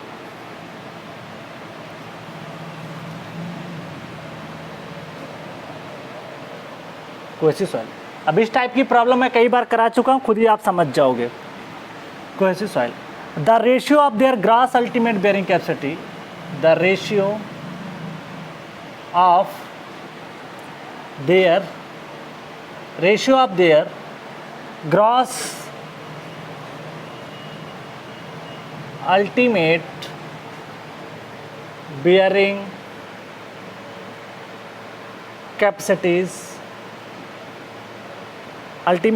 capacities is, पहला ऑप्शन है ए ऑप्शन ये कह रहा है D1 divide by D2, B option कह रहा है 1, सी ऑप्शन कह रहा है D1 डिवाइड बाई D2 का होल स्क्वायर, ठीक है, और डी ऑप्शन कह रहा है D2 divide by D1। Clear? चल क्वेश्चन नंबर 14, ये भी एक बेहतरीन क्वेश्चन है गेट का। ये गेट में जब पूछा गया 2007 में, क्या कह रहा है, the number of blows observed, the number of blows observed in a standard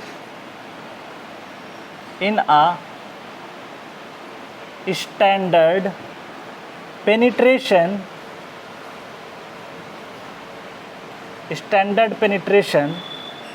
test bracket में SPT for different penetration depth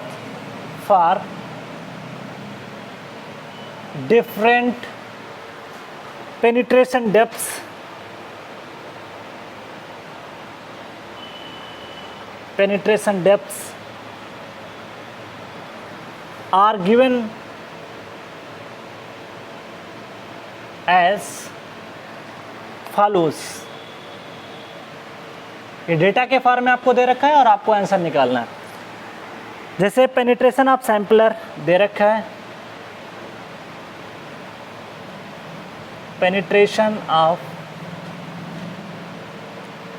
sampler, number of blows एक साइड में दे रखा है, नंबर ऑफ ब्लोज का मतलब होता है कितने आघात दिए गए, ठीक है। और ये जो दे रखा है वो 0 से 150 mm है, नंबर ऑफ, ये पेनिट्रेशन है ऑफ सैम्पलर। उसके करस्पॉन्डिंग आपको जो नंबर ऑफ ब्लोज दे रखा है वो 6 है, फिर 150 से लेकर के 300 है। उसके करस्पॉन्डिंग आपको जो दे रखा है वो दे रखा है 8, और जो 300 से 450 है, इसके करस्पॉन्डिंग आपको दे रखा है 10। ये तो हो गया। और ध्यान रखिएगा ये जो वैल्यू दी रखी है वो mm में है, पेनिट्रेशन। चल, उसके बाद में पूछा क्या है, ऑप्शन को मैं यहीं पे मेंशन कर देता हूँ, जगह नहीं है। ये कह रहा है कि द ऑब्जर्व्ड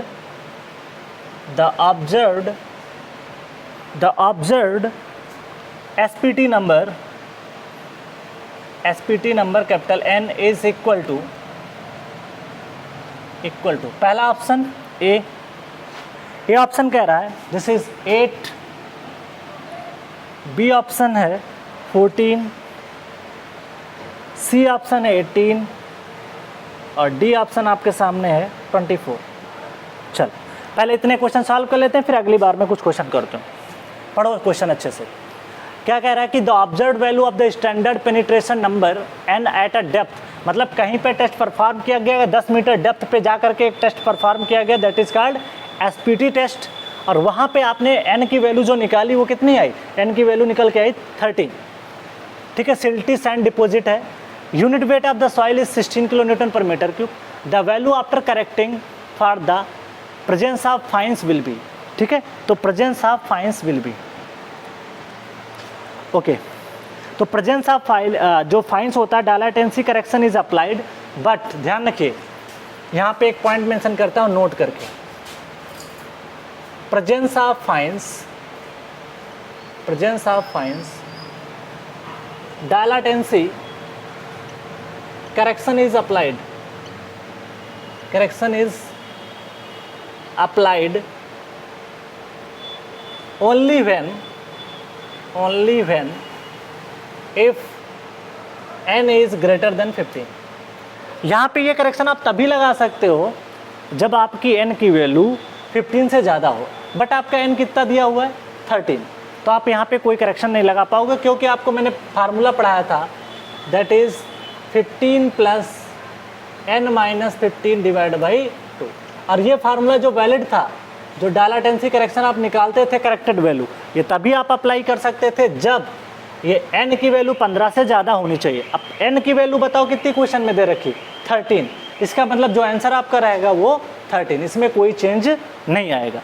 ठीक है, तो गेट हो चाहे IAS का एग्ज़ाम हो, ये बड़े अच्छे क्वेश्चन होते हैं और आपको लैंग्वेज में कंफ्यूज हो जाओगे, इसलिए थ्योरी को इतना डिटेल में मैंने पढ़ाया, हर एक पॉइंट लिखाया, वहाँ पे हर एक बात को डिस्कस किया था, ताकि आने वाले क्वेश्चन में आपको दिक्कत ना हो। क्वेश्चन नंबर नेक्स्ट पे आ जाओ। अगर ये वैल्यू आपकी ज़्यादा होती, मान ली 16 होती, तब आप अप्लाई कर सकते थे, तो आप यहाँ पे अप्लाई कर देते, 16 माइनस समथिंग करके जो रिजल्ट आता आप उसको लिख देते। ठीक है, नेक्स्ट क्वेश्चन पे आ जाओ। क्वेश्चन नंबर 13, गेट 2004 में 2 सर्कुलर फुटिंग है, आप डायमीटर D1 एंड D2 है, are resting on the surface of the same purely cohesive soil. Underline करो, प्योर कोहेसिव सॉइल मतलब क्ले सॉइल पे ऊपर क्या है, फुटिंग आपकी रेस्टिंग है। एग्जाम में क्वेश्चन अच्छे से पढ़ लेना, सैंड के ऊपर रेस्टिंग है या क्ले के ऊपर रेस्टिंग है, तो आप देखोगे कि ये किसके ऊपर है, क्ले के ऊपर है। तो पूछा अल्टीमेट बेयरिंग कैपेसिटी पूछा, ग्रास बोल दो या अल्टीमेट बोल दो, कोई फर्क नहीं पड़ता, अल्टीमेट बेयरिंग कैपेसिटी का रेशियो पूछा है। आप बताओ अल्टीमेट बेयरिंग कैपेसिटी जो क्ले की होती है वो क्या लिखते थे आप, दैट इज CNC लिखते थे या प्लस गामा इंटू DF लिखते थे, NQ की वैल्यू 1 हो जाती है, बाकी टर्म 0 होता है। ये बताओ कि यहाँ पे किसी भी टर्म में उसके साइज का जिक्र हुआ, कहीं पे भी नहीं जिक्र हुआ। इसका मतलब ये हुआ कि ultimate bearing capacity is independent of size of footing. Circular footing का डायमीटर चाहे कुछ भी कर दो, कोई फर्क नहीं पड़ेगा। मतलब ये हुआ कि अल्टीमेट बेयरिंग कैपेसिटी अगर आपको लिखना है QU1 upon QU2 equal to, ये रेशियो जो आएगा इंडिपेंडेंट है 1/1, दैट इज 1, कोई फर्क ही नहीं पड़ेगा। इसलिए इसका आंसर क्या हो जाएगा, बी। अभी कुछ देर पहले बहुत क्वेश्चन डिस्कस किए हैं, डबल कर दो, 4 गुना कर दो, 5 गुना कर दो, कोई फर्क नहीं पड़ने वाला। तो वही चीज़ तो डिस्कस हो रही, तो ना ये आंसर होगा ना ये आंसर होगा ना ये। हाँ, डेप्थ पे डिपेंड कर रहा है, अगर डेप्थ को आप 2 गुना या 4 गुना करोगे तो फ़र्क पड़ जाएगा। तो इस तरीके से क्वेश्चन को अच्छे से पढ़ लेना, तो ऐसे क्वेश्चन एग्जाम में खूब आते हैं। तो इसका करेक्ट आंसर क्या हो जाएगा, बी, क्योंकि प्योर कोहेसिव पे था। अगर यही सॉइल सैंडी पे हो जाता तो डायमीटर का फर्क पड़ता, वो क्वेश्चन देखेंगे। नेक्स्ट क्वेश्चन है, the number of the blows observed in a standard penetration test किया गया है। ठीक है, उसके मतलब डेटा दे रखा है आपको, जो पेनिट्रेशन सैम्पलर है उसके करस्पॉन्डिंग आपको नंबर ऑफ ब्लोज दे रखा है। तो देखो 0 से 150 mm के पेनिट्रेशन पे आपको नंबर ऑफ ब्लोज 6 देने पड़े, 150 से 300 में 8 देने पड़े, 300 से 450 के बीच में आपको 10 देने पड़े, मतलब नंबर ऑफ ब्लोज बढ़ते जा रहे हैं, ठीक।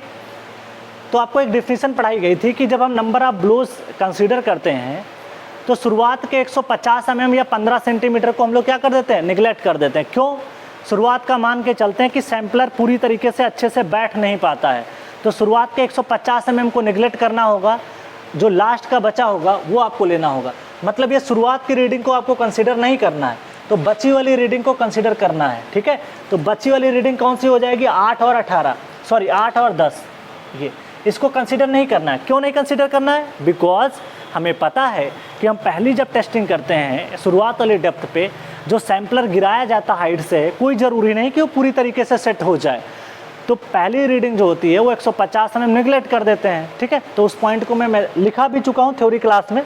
तो इसका जो आंसर आपका निकल के आएगा मैं लिख सकता हूँ, यहाँ पे नोट करके मेंशन कर देता हूँ, note starting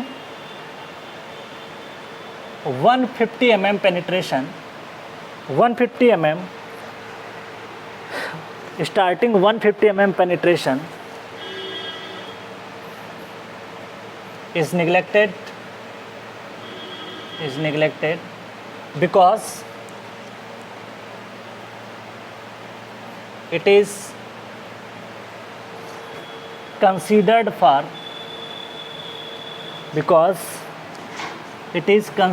for sheeting of apparatus, अच्छे से बैठने के लिए apparatus के लिए उसके लिए यूज़ किया जाता है।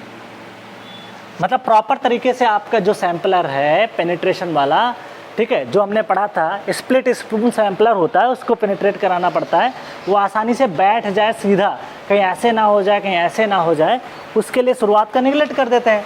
जब एक लेयर पे टेस्ट परफॉर्म कर लेते हैं तो वो सही से बैठ जाता है। क्लियर? चल, तो हम लोग बात कर लेते हैं नेक्स्ट पॉइंट की यहाँ पे। चल, अब देखो यहाँ पे, अब आपको लास्ट की रिजल्ट को कंसिडर करना है, तो 8 और 10 कितना होता है, 18। तो ये जो n की वैल्यू आएगी, तो कहते हैं ना कॉन्सेप्ट अच्छा होगा, अगर आपके कॉन्सेप्ट क्लियर है तो रिजल्ट तो आपका आंसर आना ही अच्छा है। तो इसका आंसर क्या हो जाएगा, 18। इसलिए कहते हैं कोई भी थ्योरी पढ़ो, उसके हर एक पॉइंट को डिटेल में डिस्कस करो, अच्छे से समझो, तब आपके क्वेश्चन तो बड़े आसानी से निकल जाएंगे। तो आप पहले इन क्वेश्चंस को नोट करें, उसके बाद में हम नेक्स्ट क्वेश्चन पे बात करते हैं, ठीक है। पहले आप इन क्वेश्चंस को नोट कर लें, उसके बाद में हम नेक्स्ट क्वेश्चन पे यहाँ पे बात करेंगे, ठीक है। चल, अब आपने नोट कर लिया होगा, हम नेक्स्ट क्वेश्चन पे मूव करते हैं।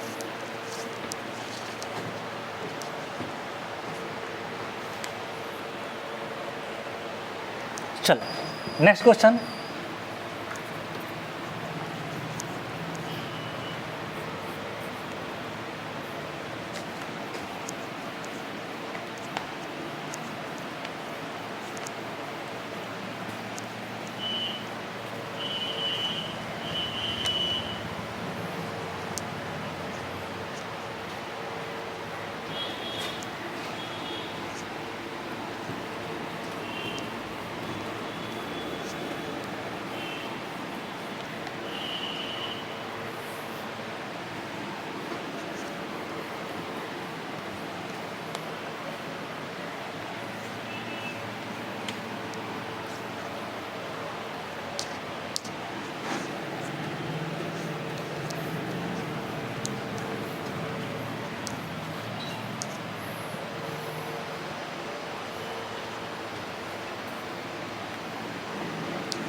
चलो क्वेश्चन नंबर 15 पे आते हैं जल्दी से।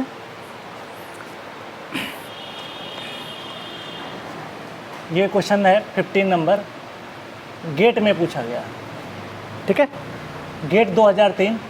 और मैंने आपको मेंस की क्लास में ये क्वेश्चन करा भी रखा है।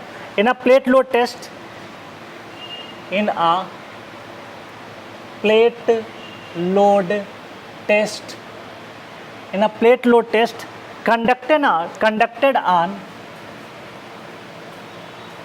conducted on conducted on cohesionless soil, cohesionless soil किस पे परफॉर्म किया गया? cohesionless soil पे। a 60 mm size of plate square test 600 square test plates settle by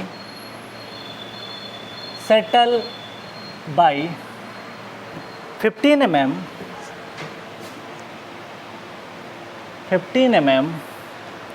under a load intensity of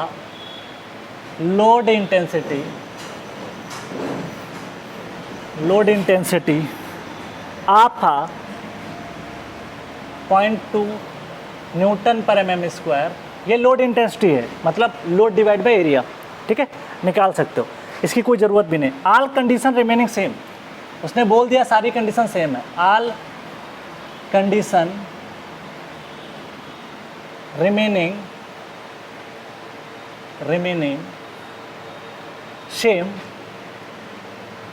same comma settlement of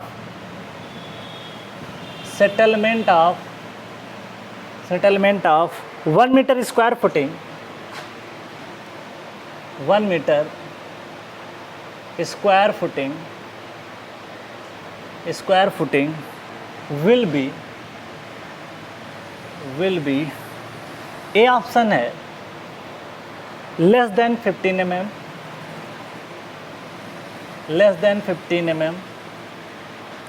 B option है greater than 25 mm, greater than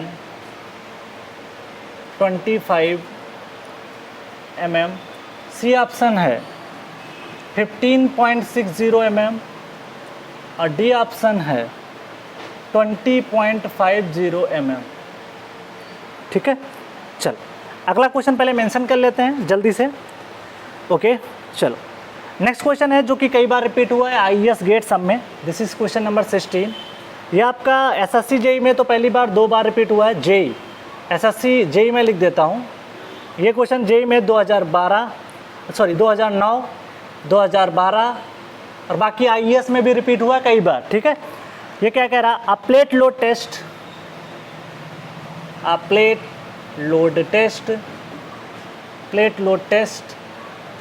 is used to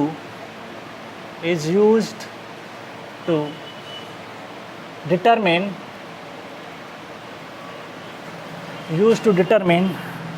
क्या काम होता है इसका? है plate load test का। First option है bearing capacity of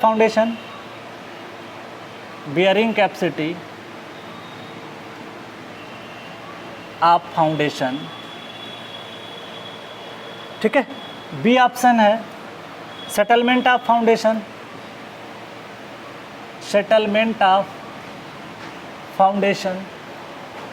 ठीक है।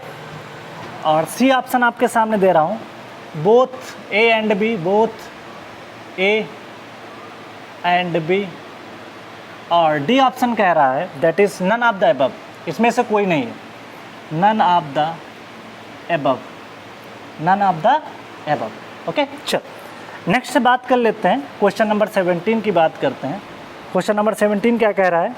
Okay that is standard penetration resistance.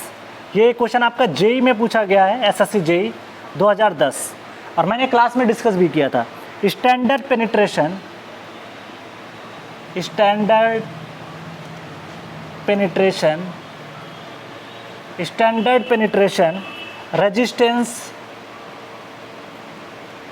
resistance in very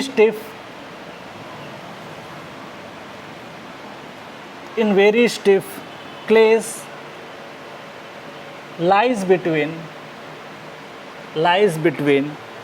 A option है 2 and 4, बी ऑप्शन है 4 and 8, सी ऑप्शन है 8 and 15, डी ऑप्शन है आपके पास 15 to 30। ठीक है, क्वेश्चन नंबर 18 पे आ जाते हैं जल्दी से। क्वेश्चन नंबर 18 क्या कह रहा है उसको देखते हैं, ठीक है। चल, क्वेश्चन नंबर 18 है जो कि आपका 2000 ये भी 10 में पूछा गया है, सेम क्वेश्चन रिलेटेड लगभग है। For determining the ultimate bearing capacity, for determining the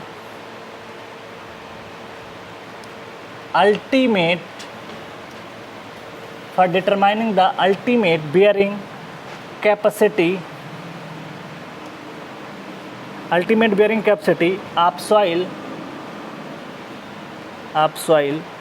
the recommended size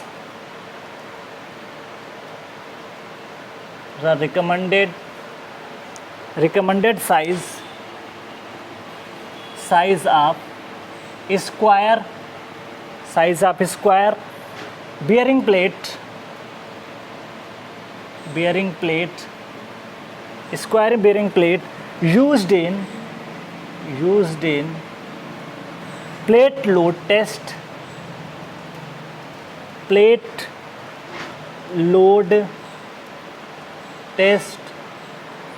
is 30 to 75 centimeter with a minimum thickness of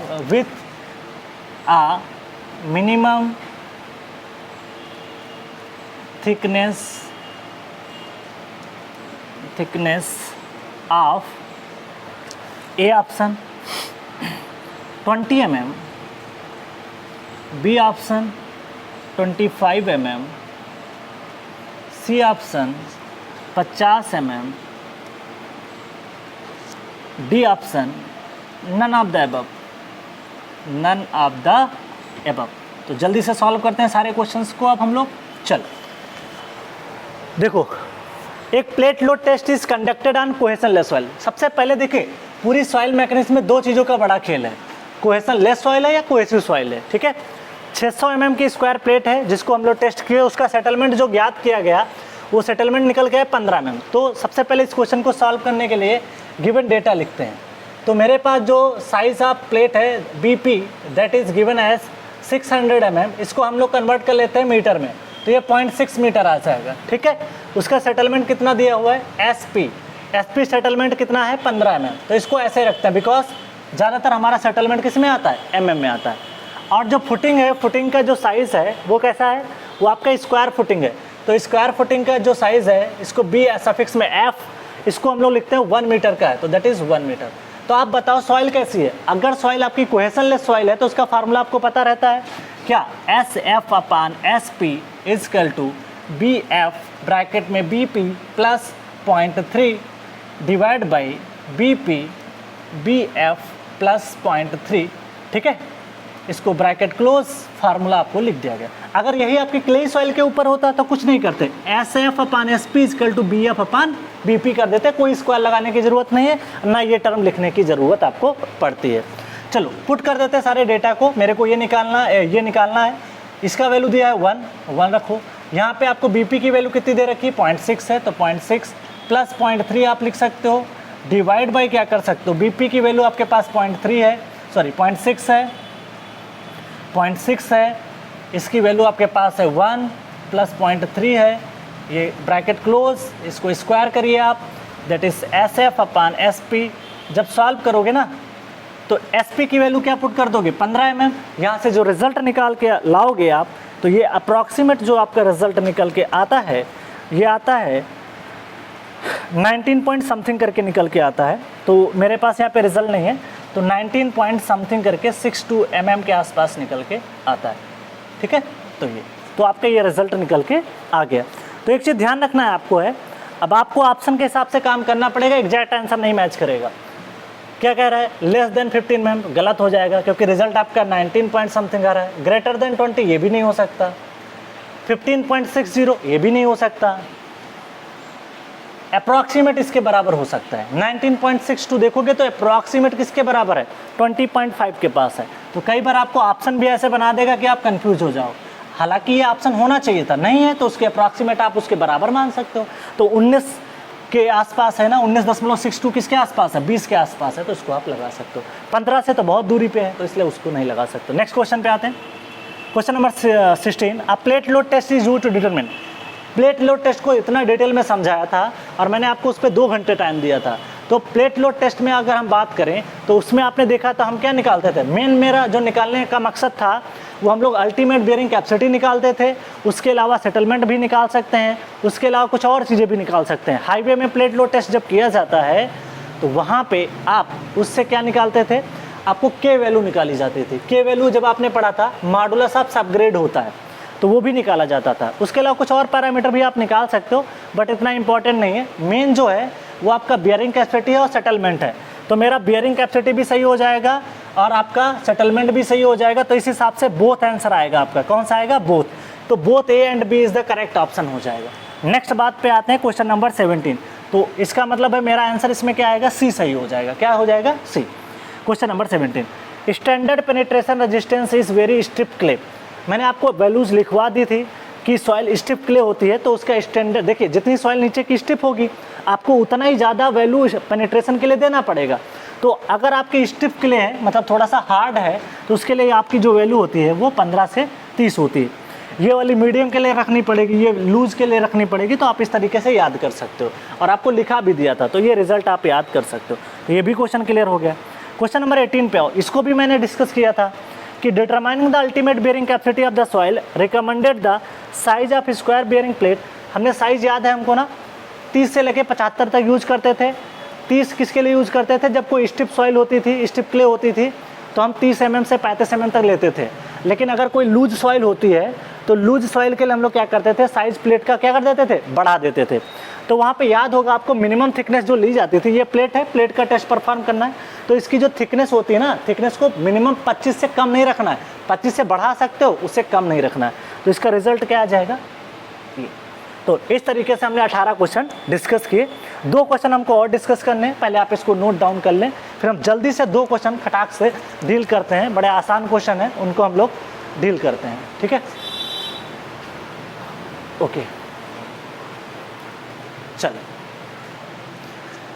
I hope आप इसको स्क्रीनशॉट लेना चाहो तो स्क्रीनशॉट ले सकते हो, बाकी मैं जल्दी से इसको सॉल्व कराता हूँ, ठीक है। अच्छे क्वेश्चन है, अभी IES के और क्वेश्चन डिस्कस करेंगे, वो अगले लेक्चर में आपको मिलेंगे। तो काफ़ी क्वेश्चन हम डील कर देंगे आपके लिए फाउंडेशन के।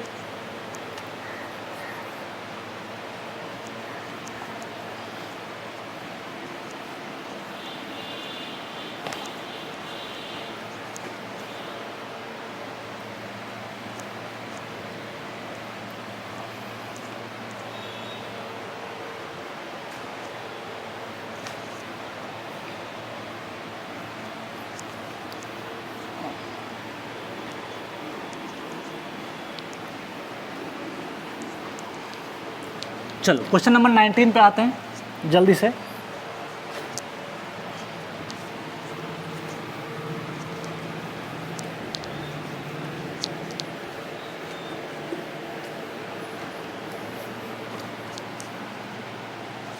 क्वेश्चन नंबर 19, चलो क्वेश्चन नंबर 19 क्या कह रहा है, जल्दी से उसको नोट डाउन करते हैं, ठीक है। विच one of the following has least bearing capacity. ये क्वेश्चन जेई में आया हुआ है और 2014 में पूछा गया है। विच one of the following, which one of the following, which one of the following has least bearing capacity, has least bearing capacity, least bearing capacity, ठीक है। पहला लूज ग्रेवल, पहला ऑप्शन है लूज ग्रेवल। बी ऑप्शन है hard rock, hard rock, ठीक है। सी option है soft rock और डी ऑप्शन है कॉम्पैक्ट ग्रेवल, मतलब कॉम्पैक्टेड है। डी ऑप्शन जो कह रहा है वो है कॉम्पैक्ट ग्रेवल। चल क्वेश्चन नंबर लास्ट करते हैं, क्वेश्चन नंबर 20 मेंशन करते हैं, ठीक है। क्वेश्चन नंबर 20 क्या कह रहा है, which of the following factor, यहाँ से नोट करते हैं ताकि यहाँ पे कुछ सोल्यूशन दे देंगे। क्वेश्चन नंबर 20, ये क्वेश्चन आपका जेई में पूछा गया 2016, बाकी ये आईईएस में भी आ चुका है, तो ये मैं जेई में मेंशन कर देता हूँ, बाकी ये आईईएस में भी पूछा गया है, ठीक है। Which of the following factor which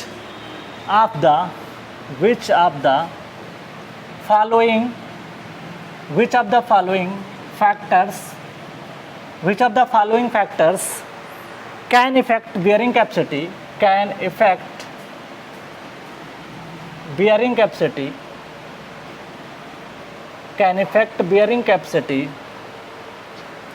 of the soil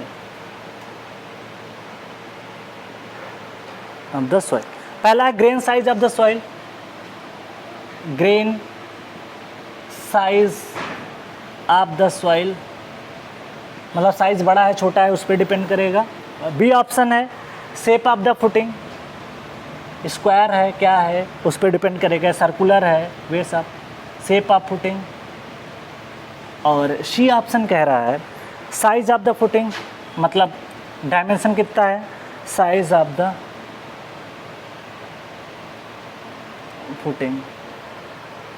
और डी है all option are correct, all option are correct, ठीक है। चलो क्वेश्चन नंबर पे आते हैं। Which one of the following has the least bearing capacity. देखिए यहाँ पे लूज ग्रेवल है, हार्ड रॉक है, सॉफ्ट रॉक है, कॉम्पैक्ट ग्रेवल है। एक काम करो, हार्ड रॉक पे तो आप फुटिंग बनाओगे तो बहुत अच्छा रहेगा क्योंकि इसकी बियरिंग कैपेसिटी बहुत ज़्यादा होती है। जितने भी डैम बनाए जाते हैं कोशिश ये की जाती है कि वो ढूंढते हैं कि आपको ग्रेनाइट रॉक मिल जाए जहाँ पे उसका बेस अच्छा होगा ना, तो आपका डैम बहुत मजबूत रहेगा क्योंकि डैम का है ना नीचे इतना ज़्यादा वेट होता है तो उसकी बियरिंग कैपेसिटी ज़्यादा अच्छी होनी चाहिए। इसलिए आपने देखा होगा माउंटेन रीजन में ज़्यादातर डैम बनाए जाते हैं, ठीक है, वहाँ पे आपको ग्रेनाइट रॉक वगैरह मिल जाती हैं। सॉफ्ट रॉक हो गया, कॉम्पैक्ट ग्रेवल हो गया, तो इसमें सबसे कम जो होती है बियरिंग कैपेसिटी वो लूज ग्रेवल की होती है। एक्चुअली सॉफ्ट रॉक का मतलब ये मत समझ लेना कि ये बहुत स्मूथ और बहुत ही मुलायम होती है। हाँ, इसका सरफेस मुलायम हो सकता है, इसका मतलब ये नहीं कि ये रॉक है। रॉक का मतलब पार्टिकल बहुत क्लोजर रहते हैं। लूज ग्रेवल का मतलब है पार्टिकल टूट चुका है और दूर दूर है। लूज है मतलब लोड ज़्यादा नहीं ले सकता। सबसे कम जो बियरिंग कैपेसिटी होती है लूज ग्रेवल की होती है। तो मैं एक ऑर्डर लिख देता हूँ बियरिंग कैपेसिटी का। ऑर्डर ऑफ बियरिंग कैपेसिटी सबसे ज़्यादा एग्नियस रॉक की होती है। एग्नियस रॉक मतलब आग्नेय चट्टान, एग्नियस रॉक, ठीक है। एग्नियस रॉक का फॉर्मेशन वॉल्केनिक इरप्शन से होता है, मैग्मा निकलने से। उसके बाद में मेटामॉर्फिक रूपांतरित सेल जिसको बोलते हो, मेटामॉर्फिक रॉक।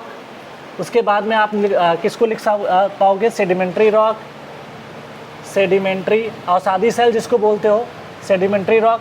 ये एक तरीके की सॉफ्ट रॉक होती है लेकिन मजबूत होती है, ऐसा नहीं कि बिल्कुल कमज़ोर होती है। यहाँ से ही आपका चूना पत्थर वगैरह सब कुछ निकल के आता है, ठीक है। उसके बाद में कॉम्पैक्ट ग्रेवल आता है। कॉम्पैक्ट का मतलब है आपने इसकी कुटाई कर रखी है, कॉम्पैक्ट कर रखा है, डेंस कर दिया है, कॉम्पैक्ट ग्रेवल हो जाएगा। और सबसे पीछे जाएगा लूज ग्रेवल। लूज का मतलब यहाँ पे ढीला है, लूज ग्रेवल, ठीक है। तो इस तरीके से आप सबसे पीछे किसकी बियरिंग कैपेसिटी आ जाएगी, लूज ग्रेवल की। सबसे ज़्यादा किसकी होगी, हार्ड रॉक की होगी, ठीक है, जिसमें आपकी आग्नेय चट्टान आती है। और मेटामॉर्फिक रॉक, इसके एग्जाम्पल याद रखना, जीएस में आपको क्वेश्चन मिल जाएगा कि आग्नेय रॉक का कैसे फॉर्मेशन होता है, मेटामॉर्फिक का कैसे होता है, सेडिमेंट्री का कैसे होता है, इसमें कौन कौन से एग्जाम्पल होते हैं वो याद रखना। जैसे ग्रेनाइट किसका एग्जाम्पल होता है, ठीक है, स्लेट किसका एग्जाम्पल होता है, ये सारे याद रखना, क्लियर। चलो क्वेश्चन नंबर पे आ जाते हैं। लास्ट क्वेश्चन है, which of the following factor can effect the bearing capacity of the soil. मैंने समझाया था बियरिंग कैपेसिटी को इफेक्ट करने वाले बहुत सारे फैक्टर होते हैं। फुटिंग का साइज हो सकता है, शेप हो सकता है, वाटर टेबल हो सकता है, उसकी डेंसिटी हो सकती है, डेंस सॉइल है, लूज सॉइल है, बहुत सारे फैक्टर होते हैं। अब ऑप्शन देखिए, grain size of the footing, yes, अगर आपकी क्ले सॉइल है तो उसका सेटलमेंट ज़्यादा होता है, अगर ग्रेवल होगा तो मजबूत रहती है।